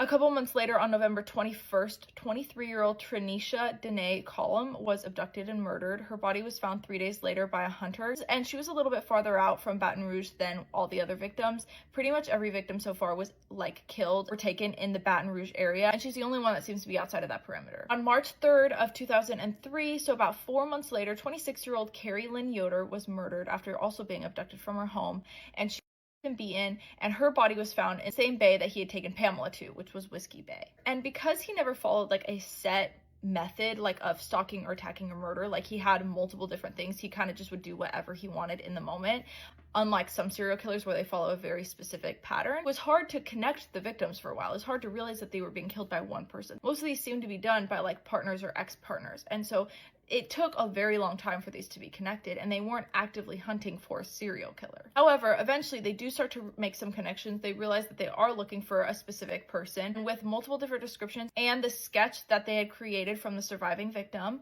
and a DNA profile that they got from the DNA off of a couple victims, they finally learned that it is Derek that is killing these women, and there's a huge, massive manhunt for him. On May 27th, 5 days into the manhunt, law enforcement finally finds him. He's hiding out in a motel in Atlanta, so he really hadn't gone far. But they find him, they arrest him, and in August of 2004, Derek was tried for the murder of Geraldine DeSoto, and he was convicted by a jury and sentenced to life imprisonment without the possibility of parole. He also was convicted in October for the and murder of Charlotte Pace, and he was sentenced to death via lethal injection. I don't know if he was brought to trial for the other cases, but he was not charged for them for some reason, which is really unfortunate. I'm gonna guess it's due to lack of evidence, but I'm not entirely sure. He never was executed. He actually died in 2016 from heart issues, and now, years later, it's actually believed he killed a couple more people. It's believed he killed 41-year-old Connie Lynn Warner in August of 1992. He probably killed 23-year-old Christine Moore in May of 2002, and then 65-year-old Mary Ann Fowler, who disappeared in December of 2002, but we don't know exactly what happened to her, and she's still an active missing person. And so Derek was a very scary guy. He was a stalker, he assaulted people, he murdered people, just a very scary, violent, angry person. And he had at least 7 murder victims, many more assault victims, and honestly we probably don't even know who all he hurt. He was killing for at least 5 years. From April 18th of 1998 to March 3rd of 2003, we know for sure he was killing, and he probably was outside of that window, and we just haven't tied his victims to him. I really don't think people realize that whether you're aware of it or not, somewhere down the line in your ancestry, all the people before you, there had to be at least one witch, whether it was a good or a bad witch. But for me, personally, I feel like in a lot of Black and Hispanic households, being that I'm both, there's so many grandparents that I don't even know about, along with the ones that I do know about that are witches, and I heard stories about them. And if you don't believe in witches, you could just scroll because this video is clearly not for you. But I'm just here to say, whether you know it or not, somewhere down the line in your ancestry, there is family members that was doing those practices. Little do you know, that could be why so many bad things are happening to you, to your family members, because they was playing with shit that they had no business playing with. Well, at least some of them, not all of them, because some of them did know what they was doing. But I'm just here to say that. That's it. That's all. Weird spooky story time, UFOs in Monterey Bay. And if you are one of the other people in this story, please reach out to me. Hey girl, I have a spooky story to tell. I'm owner and CEO of... I would also like to remain anonymous due to privacy reasons. FYI, I'm going to change some details of my story to protect the privacy of the people involved as witnesses. Okay, so I've had a fascination with anything supernatural for as long as I can remember, and I've always believed that we are not alone in the sky, in our skies, as written in Native history. In April of 2024, it was an extremely foggy day, but still daylight around 4 p.m. One second, I looked one way and then another. 3 lights shot up out of the ocean in Monterey Bay and formed a triangle. The lights then individually took off at an incredibly high speed into the sky. I almost had a panic attack that day. In August of 2024, I went camping. While hiking up the Big Sur Mountains, I came across a UFO craft resting on the mountain.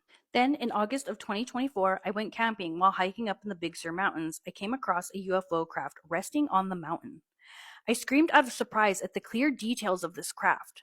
When I tell you I was blinded by how shiny the silver metal material was, I mean, it hurt my eyes. The sun reflected off it like a mirror. I have never seen metal that's silver in my life, and I will never forget it. You could see exactly where the UFO was resting on the mountain. Clear, defined details. It looked exactly like the UFO emoji. After seeing what I saw, I calmed myself down. I felt scared and excited at the same time. I didn't want to turn back to the campground because of the excitement. I felt compelled to keep going. Something inside me told me to continue. As I hiked east up the mountain, I came across a group of Asian boys hiking west down the mountains. I kid you not, these boys were terrified. You could see the fear in their eyes. Before I could even ask them anything, they started asking me questions. How far are we from the campground? Did you see the silver thing on the mountain? What time is it? What campsite are you going to? Is the thing still there on the mountain? I didn't tell them that I had seen something too, but I listened closely. They were clearly distressed, trying to figure out if they were safe or losing their minds. Their fear was obvious in their voices and expressions. After they finished asking questions, I asked them how far I was from the campsite and the river. They answered, told me to be careful, and then we went our separate ways. I continued east up the mountain, and they headed west back toward the campground. That same night, I woke up in the middle of the night and heard multiple helicopters in the mountains to my right. After what I had seen earlier, this seriously creeped me out. Early the next morning, I started hiking back down the mountain out of fear. Between what I saw during the day and the strange noises at night, I was done. Near the end of the trail, I ran into park rangers who were searching for homeless people living off trail. I asked, do you guys ever get reports of UFOs in the mountains, like physically seen? They looked at each other and one replied, no, we do. Why? I said, I think I might have seen a UFO ship up there. I gave them small details, hoping they would give me some clarity. Instead, I was hit with, is there a chance you might have seen a thermal blanket? Of course, I replied, no, that was definitely not a thermal blanket. The ranger tried to gaslight me into believing that that's what I saw, so I de-escalated the conversation and continued hiking west downhill back to the campground. It was a strange interaction. They acted like they didn't even know what a UFO was. Big Sur Park sits on Naval SEAL property, so I can only imagine that the pressure park rangers are under. Big Sur is full of old bases that were once used for experiments and war. Oh my gosh, I have so many questions. If anyone ever heard a story from like a family member, a brother, a boyfriend, anyone who told a funny story like this, maybe they're the boys that she saw hiking down. Please reach out to me or have them reach out to me. If you're one of those park rangers, please reach out to me. You can stay anonymous. I'm always happy to keep people anonymous, but I want more of this story. Let me know in the comments what you guys think, or if you've experienced or encountered this girl on this hike, let me know. Would you know what a ghost looked like if you've seen one? Every day we encounter ghosts. We just don't realize it. Think about today. You probably went to the store, you probably went to work, or you probably rode the subway. How many people did you encounter? And think about it. You walk past these people. You don't know who they are. You don't really think about it. But how many of those people might have been a ghost? Now, we think of ghosts as sort of being these transparent things that you can see through and are terrifying and creepy. But most reports of encounters with ghosts are just regular, normal people that people who encounter them don't even realize that they are ghosts. Now, that's true in these two stories. There's this man who was driving from Dallas to Oklahoma, and he said he happened to be on this back highway. Now, he had just bought this brand new vehicle, and this was his first time taking it on a long road trip. So as he's going down this dark, remote highway that cut through a bunch of cornfields, he said he started to hear his tire making a funny sound. And then all of a sudden he hears an explosion, and his tire had blown. So he pulls his vehicle off to the side of the road, and he gets out, and he starts looking for a spare tire. Well, he soon realizes that he doesn't have a tire jack. But then out of nowhere comes this old 1950s pickup truck, and it had this wooden boxed-in bed, and this man steps out.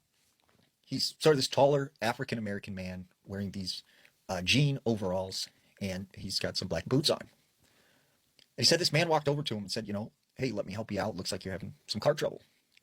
So he goes to his truck and he gets out this very old looking jack. He jacks up the truck, he puts the tire on for him. And so this man, he wants to offer this guy some money for helping him. But the guy says, no, I don't want it. I'm not going to accept it. He says, just make sure you do good to someone else. He says, okay, I'll see you later. And he gets in his truck and he drives away. And at first he thought, that's kind of strange. That guy just came out of nowhere and it was right as I needed a jack. So he gets in his car and he drives down the road and he gets to like this nearest town. And he happens to stop into this old diner. And as he's sitting there, he starts talking with the waitress. And tells her about, how this nice man, I don't know if he's from this town, but he helped me, get the tire on my truck. And like, if you see him again, tell him I said thank you. And the waitress looks at him and said, oh, you seen Gus? He said, Gus? Who's Gus? And she said, oh, Gus is the friendly ghost that lives on that highway. He was driving one night and he was in an accident. And he was this nice old man that liked to help people. And still to this day, people say they encounter him when they're having car trouble or something is going wrong. Now, this next story takes place in Arkansas. There's this woman, she said that she had just moved to Little Rock. And she said every day when she would drive home, she would turn onto her street. And on the corner, there was this blue house. And she would see this old woman in sort of this checkered nightgown standing on the edge of her yard, just staring off into the distance. She said she didn't move. She just stood there. And she would drive past her, she would pull into her house, and that woman would still be out there. And sometimes she'd be standing in her yard for like hours. She said one day she drove home, and she sees the woman standing out there. But as she pulls in her driveway, she gets out of her vehicle, and she said right as she turned around, there was a woman standing at the edge of her driveway. And she's like, how in the world did she get from the corner of the street to in front of my house that fast? So she turns back into her car, grabs something, and when she turns around, she was gone. Well, shortly after this, she talks to one of the neighbors, and she starts asking her, who's the neighbor on the end that, is always outside in the checkered nightgown. And the woman seemed confused. She said, who are you talking about? And then she goes, oh, you mean there used to be this lady, Miss Martin, who lived on the corner house. But she passed away 10 years ago. She always would stay up and sit out in front of her house or stand out in front of her house, and she wore this checkered nightgown.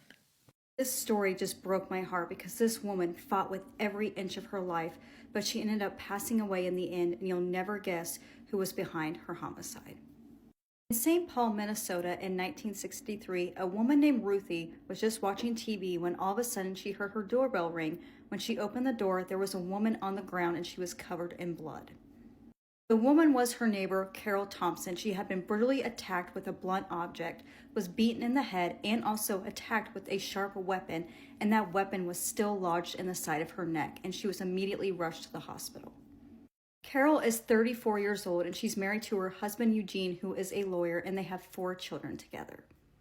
When searching Carol's home in the kitchen, they found blood on the drawers where the utensils were at, and they were spilled all over the floor.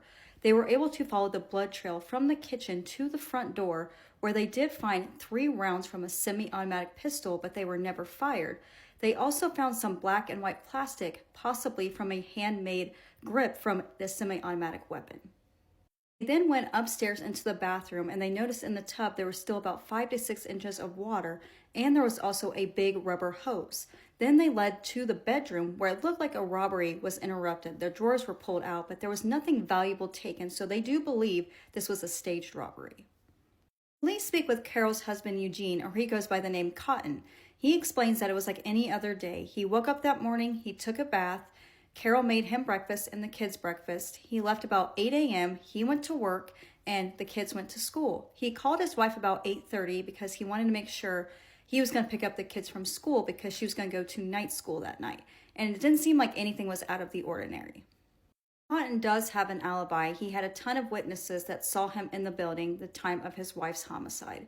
But unfortunately, Carol did not survive her injuries and she did end up passing away. So they spoke to neighbors and friends of hers, and she was described as very smart, she was very friendly, and she met her husband in college. There was a woman that claimed that Carol was friends with a man with red hair, and it seemed like they were a little bit too friendly. But when they found Carol's body, she was nude, but she did have a robe on, so it's very possible she was having an affair. So they ended up speaking with this man. He claims that they were just friends. They were never involved in an affair whatsoever. This man also had an alibi. He stated he was at work, and his boss did confirm he was at work, so he was ruled out as a suspect. So they go back to the forensic evidence, and they decide to look at the plastic pieces they found from the grip of that pistol, and they find out that this weapon was a Luger. Now, this weapon was not very popular at this time, so they decided to go to the media asking if anybody knows anybody that owns this kind of weapon, because it's very rare. Police eventually get a call from a man stating that he's a traveling salesman and that was his weapon. His apartment was broken into a month prior to the homicide, and his Luger was one of the things that was stolen, and he had handmade that grip in a shop class. There was a man named Willard Ingram that was arrested for a holdup in St. Paul. Now, he's been in prison for most of his life, so he decided to tell the police a lot of information. If he confesses to some of these crimes that he's done, maybe they'll give him less jail time. So eventually he does admit he did have that Luger weapon at one point. He stole it from that man's apartment, but he eventually gave it to someone else. Willard tells him he gave this weapon to a man named Norman, and he was involved in possibly a gang hit, but he was never indicted for this crime. Norman is a prized fighter, and they tried to talk to him, but he decides he's not going to tell them anything, says he doesn't know Carol, and he decided to lawyer up. Police run across a man named Henry Butler, who stated he saw Norman the day prior to Carol's homicide with that firearm. He ended up giving that firearm to another man named Dick Anderson. So Dick Anderson ended up skipping town, and they did eventually find him in Phoenix. So they got him when he was trying to check out of a motel, and he was brought in for questioning. Anderson is 35 years old, and he was a Marine vet, and he served in the Korean War. But when they tried to question him, he decided to remain silent as well. But they decided to keep him in custody, but not quite arrest him yet. Police get several calls from people stating that they need to talk to a woman named Jackie Olson. Turns out she was having an affair with Carol's husband, Eugene. Jackie had seen Eugene a week prior before the homicide, and it turns out she used to be his secretary, and he often took her on business trips. Police end up speaking with Jackie, and she does admit to the affair, but claims it ended a year prior. But they're wondering why she was at his office a week before. But she claims she had nothing to do with Carol's homicide. She waited for Eugene. She wanted to marry him, but he was not going to leave his wife. So she eventually moved on and got married herself. So she denies any involvement with this case, and I believe they ruled her out as a suspect. The day before the homicide, Carol had asked one of her daughters, "How would you feel if I went away for a while?" She had a feeling she was going to leave her father because she knew that he was having an affair or multiple affairs. Police end up finding some interesting information about Eugene. So it turns out that Norman, one of the people that had that weapon at one point, he was arrested a few years prior for a homicide, and his defense attorney was Eugene. They also found out that he not only had one insurance policy on Carol, but he had 8 different insurance policies that equaled about to $1.1 million. So in today's money, that would be about $8 million. A man named Sheldon Morris came forward stating that he was with Anderson when he disposed some of the evidence in this crime. So he was able to take the police to this location where they found that Luger firearm. Eventually, Anderson confesses to the crime. He stated that Norman came to him stating that he needed a job done, but he could not do it himself, and he would offer him $4,000 to do this job. So this was all set up by Carol's husband, Eugene. So at first, he came to Norman, and then Norman went to Anderson. So this was supposed to look like an accident. So the plan was that Anderson was going to come in when it was dark, go into the basement, and wait until everybody left. So once everybody left, he would make a call. Eugene would call his wife to let him know it's okay to go upstairs because everybody's gone. But he realized the basement stairs were creaky, so he decided to wait until she went upstairs. So that's when Anderson goes upstairs with that rubber hose, and he was going to knock her unconscious, put her in the tub, and make it look like she slipped and fell and hit her head, and she ended up accidentally drowning. So he knocked her out, he put her in the tub, but he didn't realize that she came to. So Carol was able to get away from Anderson. Even though she was nude, she still went to put on her bathrobe. He took that firearm and tried to fire it at her, but it ended up jamming. So she ended up going past him, running down the stairs when he followed her, but the front door was locked. It had one of those chain locks, and she wasn't able to get out. So eventually he takes that firearm and starts hitting her in the head multiple times until, eventually that grip broke. That's when Anderson goes to the kitchen, grabs a sharp weapon, and then attacks her multiple times, and eventually it gets stuck into her neck. He believes that she is gone, so he goes upstairs to clean it up. He's got that rubber hose up there, but then he hears a noise, realizes when he goes downstairs that Carol is gone. She was still alive, and she was able to make it to the neighbors to get help. Eugene was arrested, and he was found guilty, and he was sentenced to life in prison. But he only served 20 years and was released in the year 1983, and then he passed away in the year 2015 at the age of 88, and he was on parole the entire time. And then Anderson was also found guilty of first-degree homicide, and he was sentenced to life in prison as well, but I'm not sure if he was ever paroled. You know what is really sad is that Eugene had told his own son to make sure that the front door was locked before they left, and his son had never done that before, and he thought it was odd, but he just did what his father told him. I have a feeling if that door was not locked, she would probably be able to escape, much quicker and probably survive this incident. But since that door was locked, she was brutally attacked, but she fought with every inch of her life. She was so close to making it out, but unfortunately, she did not survive her injuries, and she's a fighter, I'm telling you. She tried with every inch, and this just breaks my heart, knowing that her husband was doing this to her. Not only was he having an affair on her, he had all these insurance policies on her and just wanted that money. It's just so heartbreaking. And all those 4 kids did not have either parent in their life. But let me know what you guys thought of this story in the comments. Thanks for watching. I love you all. We'll see you in the next one, and please take care of yourselves. No child should be murdered, especially not by other children. The judge called it one of the most shocking and disturbing murder cases in Canadian history. It was the middle of winter in Victoria in British Columbia, 1997. 14-year-old Rena Verk was an adorable young girl from the area. She was fully just such a pure soul, always so kind and considerate to anyone she met, and it made her an easy target. Now, Rena was a Jehovah's Witness, and for some reason, the kids would use that to bully her. She was absolutely desperate to make friends. She just wanted to be accepted. So you can imagine how buzzing she was when she got an invite to a party on the 14th of November to go and hang out with a group of girls. They were all like, we're going to get together to party, come and join us. So she was like, oh my God, this is my moment. She couldn't get over there fast enough. It seemed like it was all fine. She actually rang her parents later that night to say that she'd had a good time. She was heading home. But time ticked on, and she never showed up. Understandably, everyone was frantic. Like, what could have possibly happened to her after that phone call? Hours turned into days without any sign of Rena. Now, her heartbroken mum spoke out on national TV, and honestly, what she said absolutely stunned everyone. Her mum said, I have this feeling that she's lying dead somewhere in a ditch. She was like, I don't know why. It's honestly crazy what mother's instinct can tell us. I don't know about you guys, but I truly do believe in a mother's instinct. I just feel like their gut just knows. And when the students all returned back to school on the Monday, Rena's desk sat empty, but rumours were buzzing around the hallways. It seemed like everybody had something to say about the missing girl. And honestly, none of it was good. Rumours she was dead, she was beaten up, she'd been drowned. All sorts of harrowing stories, and so many kids had these harrowing stories that they had to bring in 20 detectives to work on this case. But one thing was coming up time and time again in these stories. A bridge. Now, it was too specific to just be a coincidence, so police sent a dive team to the area of the Gorge Waterway. Meanwhile, a helicopter was circling overhead, and one of the detectives inside spotted something. He looked out the window and he was like, oh my God, there's a body. It was the unmistakable shadow, kind of like an outline, and it was very easy to see from up above, but they would have never spotted it from down below. And obviously, when Rena's family were told, her mum just broke down. I can't imagine that poor family realizing that their worst fears had come true. And the way the kids were talking about this murder, honestly, was really disturbing.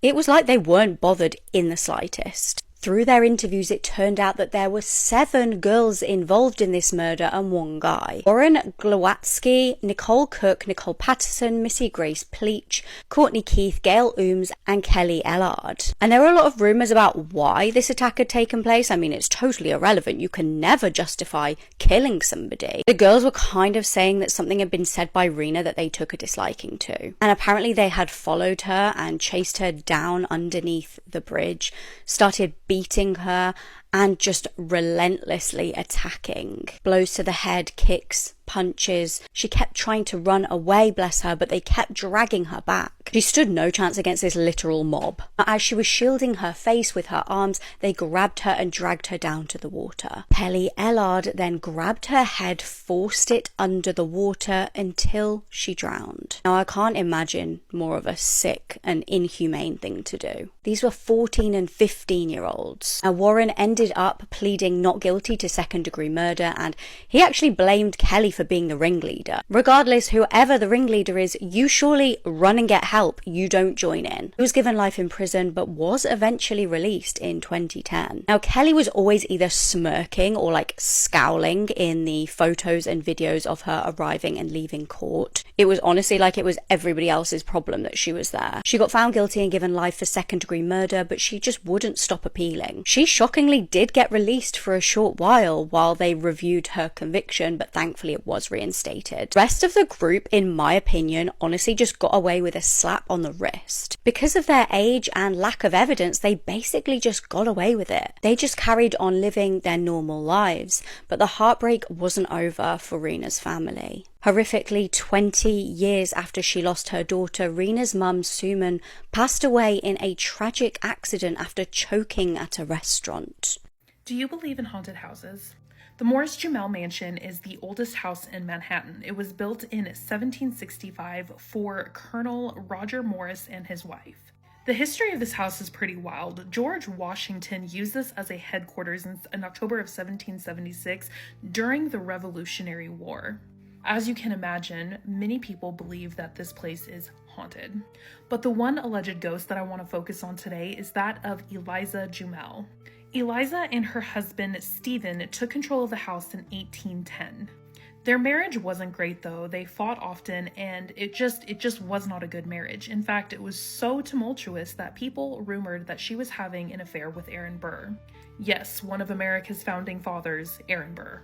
Tragically, in 1832, Stephen would pass away when he fell on a pitchfork in the cellar of this house, but people think that maybe this wasn't an accident. Eliza wasted no time and married Aaron Burr, but he still would not be faithful to her. He was 80 years old and still doing other things.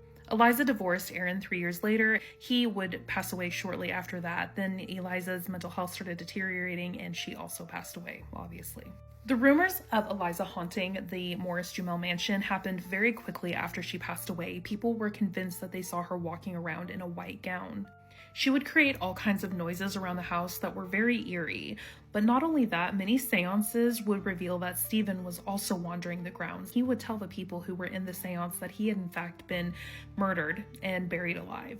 In 1964, several children were on a field trip to go to the Morris Jumel mansion, and they said that a woman in a purple dress came running up to them telling them to shut up. They would later identify this as Eliza from a portrait that was hanging in the house. Since then, many people who have been at the property have claimed to not only see Eliza, but also drunken soldiers on the steps, and they've even claimed to hear Stephen and Aaron Burr arguing in the cellar. So what are your thoughts on this? Do you think the Morris Jumel house is actually haunted, or is it all just in their head? Let me know your thoughts down in the comments. Follow for more spooky things. The Eastern State Penitentiary in Philadelphia, Pennsylvania has widely been considered one of the most haunted locations in all of the United States. This penitentiary was completed in 1836 and was considered state-of-the-art at the time. It even had plumbing before the White House did.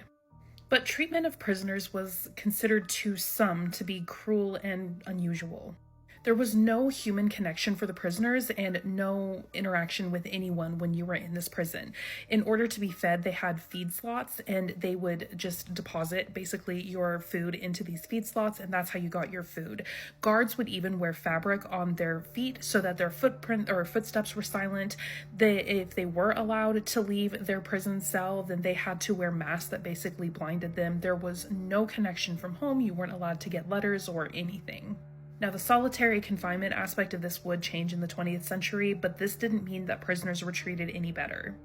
If prisoners acted out, then guards would tie them to a mad chair and leave them there for days.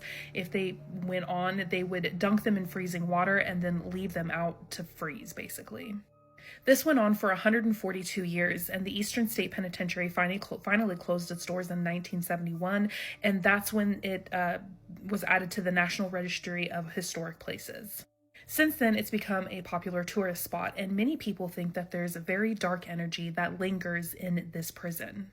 Al Capone was one of its most infamous prisoners, and he said that he would often be visited by some of the victims of his Valentine's Day massacre. But visitors to this day report seeing shadows, hearing giggling, and running through the halls. Like, they just claim that this place is super haunted. Many people have heard others crying, and there's no source that it's coming from. It just seems like an invisible figure is crying somewhere in the prison. They've also been touched by cold hands, and nobody's there. Many ghost hunters have also gone through the prison and claim to have found other things, but what are your thoughts? Do you think it's actually haunted, or is it all just a trick of the mind? And would you go visit this place? Let me know your thoughts down in the comments, and follow for more spooky things. You can't make this stuff up. Might have known the story of real-life boogeyman. He was found dead just outside of his home, and there are still no answers. Hello, true crimerers. This is the case of Gary Redner. Viewer discretion is advised. Gary Redner was born on December 31st, 1952. He was born in New York. He had a brother and a sister.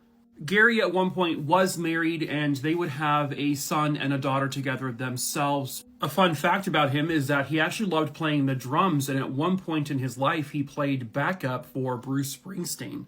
But then Gary would eventually become the vice president of procurement for Redner's Warehouse Markets. He had been doing that at this point for 36 years. Obviously, it's a family store. They would say that Gary left a very favorable impression with his employees and his vendors. He was a hard-working man, and he was very dedicated to his job. But sadly, one day in 2008, someone would kill Gary. So at this point, Gary is living in Berks County, Pennsylvania. And at the time this case occurs, he's 55 years old. It was March 8th, 2008. Gary had gone to Ganley's Pub and Deli, which was just down the street from his house. And Gary was last seen leaving the pub sometime a little after 7 p.m. Gary would have then driven back to his home. Early the following morning, Gary was found dead in front of his neighbor's home. There is this little wooded area kind of over here that goes to, I think, where Gary lived. But he was found in the driveway of this home, and he had been severely beaten to death. And he had many blunt force trauma injuries to his body. In Gary's pocket, which was easily accessible, they found his wallet. And in his wallet was $270 in cash that wasn't taken. Nothing was stolen from Gary. Based on the scene, it looked like Gary had pulled into his own driveway when he was likely accosted by someone, a stranger, where the attack on Gary began. And then Gary would have run through that little wooded area to come over to his neighbor's home, where the attacker caught up with him and then continued to beat him until he was dead. Nobody saw or heard anything. At least no one has come forward to state they saw or heard anything. Or if they have, police have not announced that. I don't know if they have any usable forensic evidence, like any, DNA maybe from the killer. Police might have that, but are just kind of keeping it close to their chest so that way they're not revealing too much. But the fact of the matter is it's 2026 now when I'm filming this, and his case is still unsolved. Did this have anything to do with his work at Redner's? Was there maybe a vendor or an employee that Gary wronged or pissed off? I'm pretty sure they've investigated that angle. It doesn't sound like anyone stated that there was an altercation at the pub, but there is that chance that he may have gotten into some kind of argument with someone there at the pub, and when he left, that person followed him home. No witnesses have stated that they actually saw anything happen there, though. But if it was a busy night or if it was loud, people may not have heard something. All they know for absolute certainty is that Gary was killed sometime between 7 p.m. and 6 a.m. the following morning, and someone had beat him to death, and it was not a robbery. That's all they truly know for sure. But somebody killed Gary. Someone is still out there that murdered Gary. And someone somewhere out there has got to know the truth about who did this. Killers talk, they brag. They get drunk, they get high, they spill the beans. Maybe you're afraid to come forward. Well, you can always report information anonymously. There is a $125,000 reward for any information that helps lead to capturing his killer. Maybe that'll help. But Gary and his family deserve justice, so if you know the information, it's time to come forward. If you have any information on the murder of Gary Redner, you are asked to please call 1-800-472-8477. A teenage girl was sentenced to death for what she did. Hello, true crimers. This is the case of Sergeant Ronald Wojciech. Viewer discretion is advised. This case will take us to Biloxi, Mississippi, and it is 1982. Staff Sergeant Ronald Stanley Wojciech. He was born on December 10th, 1952. He was originally a native of Chicago, Illinois, but he did, travel around because of his service. Eventually became a staff sergeant with the U.S. Air Force, then a telecommunications instructor with the school squadron at Keesler Air Force Base. Ronald was also a father. He had 2 young girls, and he was an amazing dad to both of them. He had been divorced, however, from their mother, and at one point, around 1981-1982, Ronald begins having a relationship with another woman. Ronald was 29 when he began this relationship with this young woman. She told him that she was also in her early 20s. But then he found out that was a lie. She wasn't in her early 20s. She was 16. So Ronald immediately breaks up with her. The young woman in question was Atina Marie Canaday. She had been sexually abused by her own father throughout her childhood. She got married at the age of 13 and then divorced at the age of 14. And it did not sound like she was too pleased with Ronald breaking up with her. And so she hatched a plan. It was June 3rd, 1982, a little after midnight. Ronald Wojciech was in his apartment with his new girlfriend, Sandra Sowash, when all of a sudden someone broke into that apartment. They were all armed with knives, there were at least 3 of them, and they abducted Ronald and Sandra. They then forced them into Ronald's vehicle, which was a van. Then they drove them out to an area near Gulfport, where the older man who was a part of this, you can only find this photo of him back at that time, but his name was David Randolph Gray. Well, he would then rape Sandra Sowash. After that was concluded, 16-year-old Atina told Ronald Wojciech to get out of the van, and she was holding him at knife point as well. He hesitated. That's when David Randolph Gray came back and forcibly removed Ronald from the van, putting a butcher knife to his back. He walks Ronald about 50 to 60 feet into the woods, where, according to witnesses, Atina then says and screams at him, kill him now. That's when David Gray tells her, bring the other girl over here now too, so we can kill her. Well, Sandra hears this and she bolts, she takes off. Eventually, Sandra is able to get to police. The following day, the body of the 29-year-old Sergeant Ronald Wojciech was found in the woods. He had been stabbed 19 times. Sandra Sowash was able to identify at least one of the perpetrators, which was 16-year-old Atina, which then led police to 28-year-old David Randolph Gray, and a third person, a 15-year-old girl named Dawn Bushart. Was all 3 of them that abducted Ronald and Sandra. Okay, but whose plan was it? Well, according to literally everyone, this was all Atina Canaday's plan, to kill the man that broke up with her. Well, Atina would later say, well, no, I was just an innocent pawn in all of this. But then it would be revealed that the actual person who stabbed Ronald was Atina. After she was finished trying to chase after Sandra, and she actually threw a knife at Sandra but hit her in the back with the butt end of the knife, she then goes back to David Randolph Gray, where he now has Ronald. She tells David, hey, walk away from here, I need to talk to Ronald. She then comes back with blood all over herself, blood all over the knife, and she had killed him. David Gray goes on trial, and he is found guilty of the capital murder as well as other charges along with rape and kidnapping, and he is initially, from what I can tell, sentenced to death. The 15-year-old girl, Dawn Bushart, was found guilty of manslaughter with her connection to this and was sentenced to 10 years in prison. Atina Canaday, who was considered the mastermind and the actual person who killed Ronald, was also convicted and sentenced to death. One of the youngest people to ever be sentenced to death in the United States.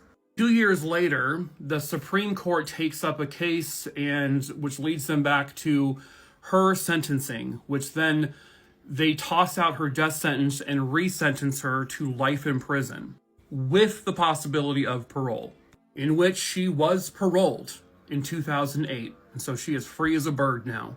This is David Randolph Gray now. I was trying to figure out when his death sentence was supposed to be carried out, if it had not already been done so. And so when I look at his inmate records, it actually just says life in prison, and he's still alive. And so it looks like his conviction was also, or his sentence was also overturned, and he got life without parole. And that's where he is to this very day, rotting away.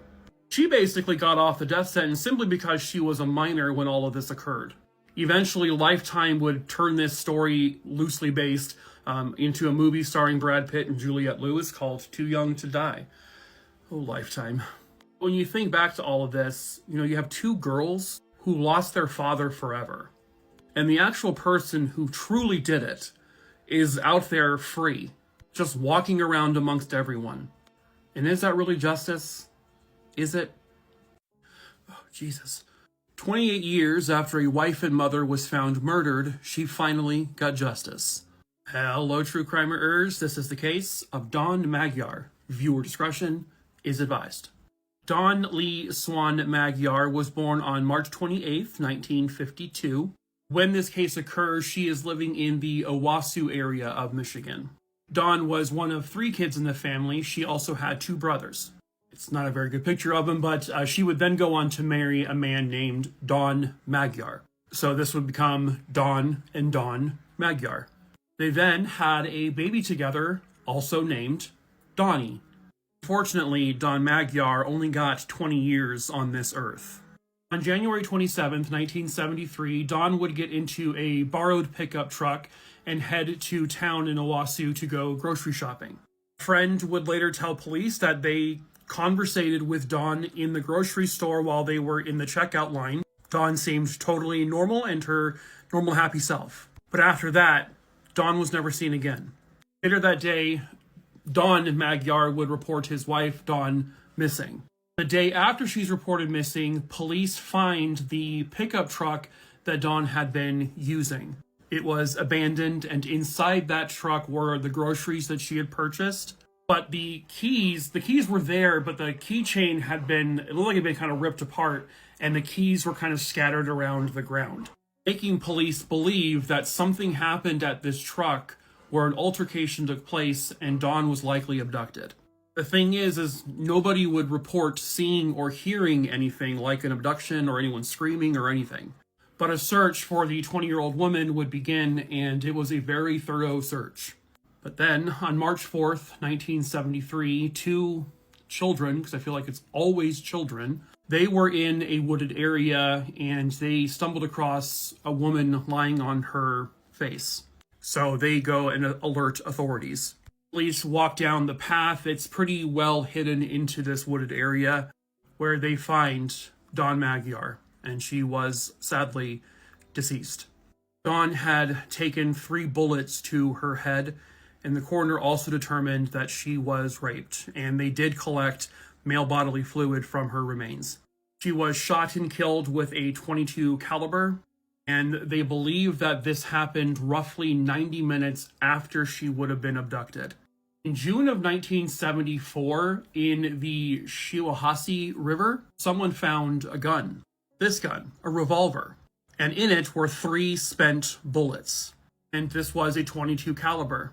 Now, unfortunately, the gun was so rusted that they could no longer fire it, but the ammunition found in the gun came from the exact same ammunition that was used to shoot Dawn. They were actually able to eventually trace this gun purchase to Yuma, Arizona, and it was purchased in 1965. They did rule out Dawn's husband. They checked his alibi. It was airtight. There was no way he could have done this. So it goes cold until the late 90s, when in 1998, they're finally able to trace the owner of the gun. the one that was purchased in Yuma, Arizona in 1965. It belonged to a man named Robert Shaw. Now, police were able to confirm everything that Robert Shaw was also not her killer, but he was instrumental into capturing her killer. He just didn't know it this entire time. So, oh, God. He would help lead them to a man named Gerald Wingert.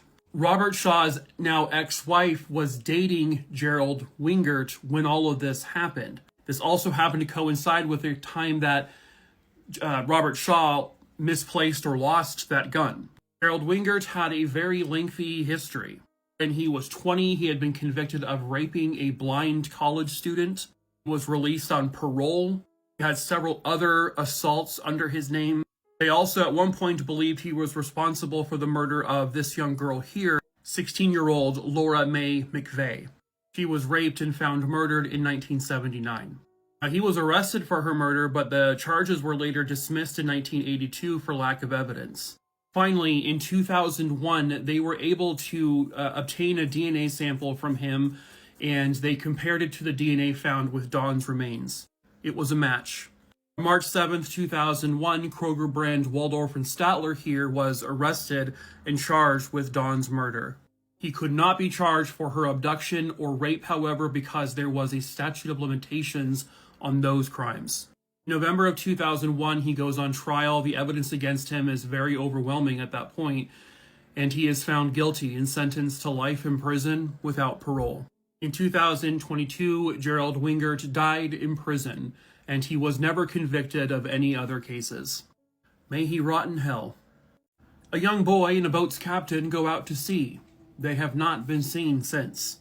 Hello, true crimers. This is the case of Christian Hall and David Andrews. Viewer discretion is advised. At the time this case occurred, Christian Hall was a 15-year-old kid living in the area of Corpus Christi, Texas. The high schooler wanted to find a way to make a little bit of extra money, and so he would end up getting a job as a deckhand for a little boat, or a yacht. Specifically for this yacht here, called the Gypsy 2. David Andrews was the yacht's owner and captain, and he would go by the name Captain Dusty. At the time this case occurred, he is about 39 or 40 years old. Captain Dusty had planned a trip from Corpus Christi, Texas to the west coast of Florida. He invited along Christian Hall, but Christian Hall still needed to ask his parents for permission. Christian asks them, they say no. Christian Hall did not have permission to board that yacht, but he did anyway. Christian and Dusty would board the vessel and set sail on November 24th, 2005. Just for people who don't live in the States, so they would be going from the coast of Texas here, and the plan was to go all the way to the western coast of Florida. But then something happened. At some point in the Gulf of Mexico, off the coast of Louisiana, right there, about 65 miles off coast, the Gypsy 2 sent out a distress signal. And another vessel responded to that distress signal. When that vessel approaches the Gypsy 2, they are now being waved off by someone on the boat saying, we don't need help. You can turn around, you can leave. Well, the distress signal was allegedly, from what I understand, that the boat was taking on some water. But because when this other vessel arrived and they were waved off and said, you can leave, they thought they might have resolved the issue. And that was it. That was the last time anyone ever saw this boat, or David, or Christian, ever again. And unfortunately, there are a lot of unknowns here. Was it actually taking on a lot of water, and did it eventually sink? But then why would they wave off people who were trying to help them? I don't know, maybe someone can answer this. I don't know if these types of yachts send out any kind of automated distress signals in the event of something happening with the boat. And maybe that's why the other boat was waved off, because maybe they didn't know that there was a distress signal. But I feel like that's a manual thing to send off a distress signal. And so why would you put out a distress signal and then wave people off who are coming to help you? That doesn't make sense. So in my true crime mind, I'm thinking, did they send off that signal and then something happened where they were boarded by someone else, and maybe that's the people that other boat saw? Maybe they didn't actually see David or Christian. Maybe they saw someone else. Maybe someone who did something to David and Christian. The other thing is how well do they know David Dusty Andrews? Like, is he a stand-up guy? Well, according to Christian's family, David would refer to Christian to David's family as like a son, like his son. But David's family denies that he ever did that. Was there any kind of untoward relationship between these two? Specifically meaning, did David... You know what I mean. I don't know if the authorities believe that maybe David Andrews abducted Christian Hall and did God knows what. Because maybe in that scenario, Christian Hall sent off the distress signal. David realized he did that, and then David waved off the people who were trying to help. Maybe that was his way of saying, I need help. The fact of the matter is nobody knows where they are. Nobody knows what happened to them. Not only has David and Christian never been seen by anyone since, neither has the Gypsy 2. If, in fact, it was a genuine distress signal where they were taking on water in the Gulf of Mexico, then that's likely, if it was sinking, where it sank. The Gulf of Mexico, though, is gigantic, and it's not easy to search. How thorough of a search have they done? I don't know. The other issue is that Christian's family didn't report him missing until January of 2006, about 5 or 6 weeks after he was last seen. I think a lot of it has to do with the fact that they believed he went on that boat with David, and this type of trip wasn't going to be a couple of days. It probably would have been a couple of weeks, and so that's when they realized that after a couple of weeks he hadn't come home, that something was wrong. But again, there's a lot of unknowns here. Do you have just 2 victims of an unfortunate boating incident, and they perished somewhere in the Gulf of Mexico? Do you have 1 victim and an assailant, kidnapper? Do you have 2 victims who are victims of foul play? Or what other scenarios could there be? To this day, nobody knows what happened to these 2 individuals. But you never know. Someone somewhere out there might know the truth, and perhaps that someone is you. If you have any information on the disappearance of Christian Hall and David Dusty Andrews, you are asked to please call 361-886-2600.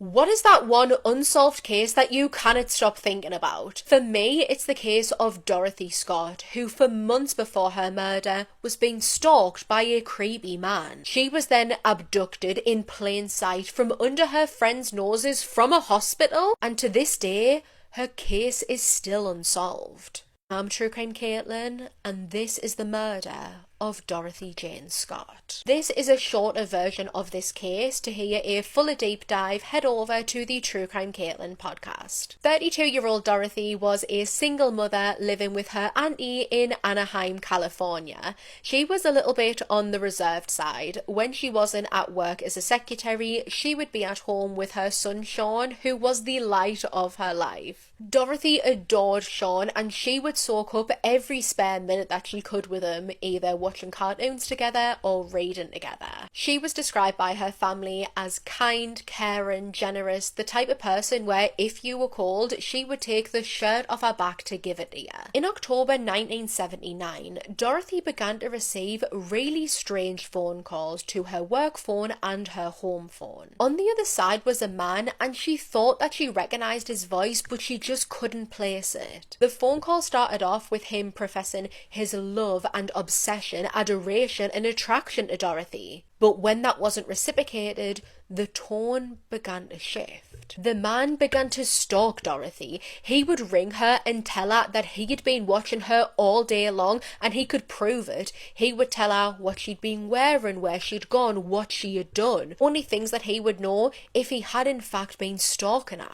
On one occasion, he rang Dorothy and told her to quickly pop outside because he had left a gift for her. And she did. She went outside to find a single dead rose on the windshield of her car. The phone calls became threatening, and soon this man started to tell Dorothy that he was going to come her way, and when he got his hands on her, he was going to chop her up into little pieces until no one could find her. In May 1980, Dorothy would drop off little Sean at her parents' house while she had to go to an evening meeting at work. Once here, she noticed that one of her colleagues, a man named Conrad had a really bad looking red rash on his arm. He had sores that were the size of golf balls, and Dorothy knew that that didn't look right. She offered to take Conrad to the hospital so that he could get looked at, and he agreed, another colleague named Pam tagging along with them. It turned out that Conrad had been bitten by a black widow spider, but he was going to be okay. They had managed to catch it in time, and he was prescribed antibiotics. While Pam and Conrad waited in the hospital for Conrad's prescription,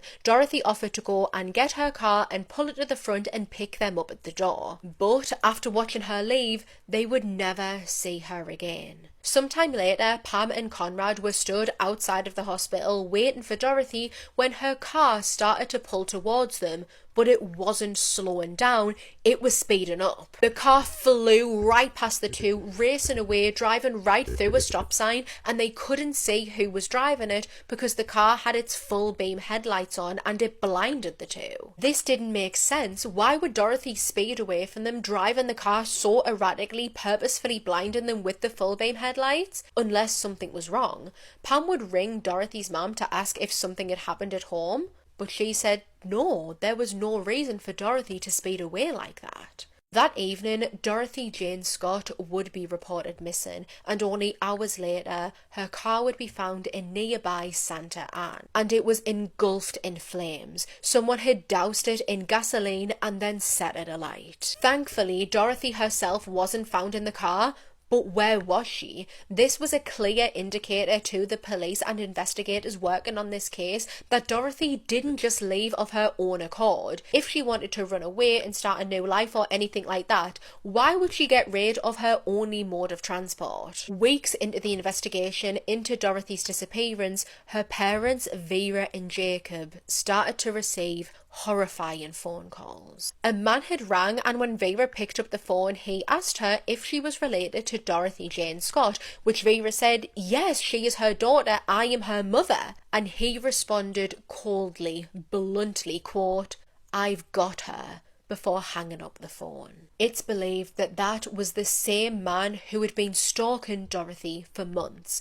He would actually go on to reach out to a big local newspaper and admitted that he was the abductor and murderer of Dorothy. He was able to provide details that no one else should have known, such as what colour scarf Dorothy was wearing. No one knew that Dorothy had actually popped into her home on her way to the hospital and changed her scarf. She started the night wearing a red one and ended it wearing a black one.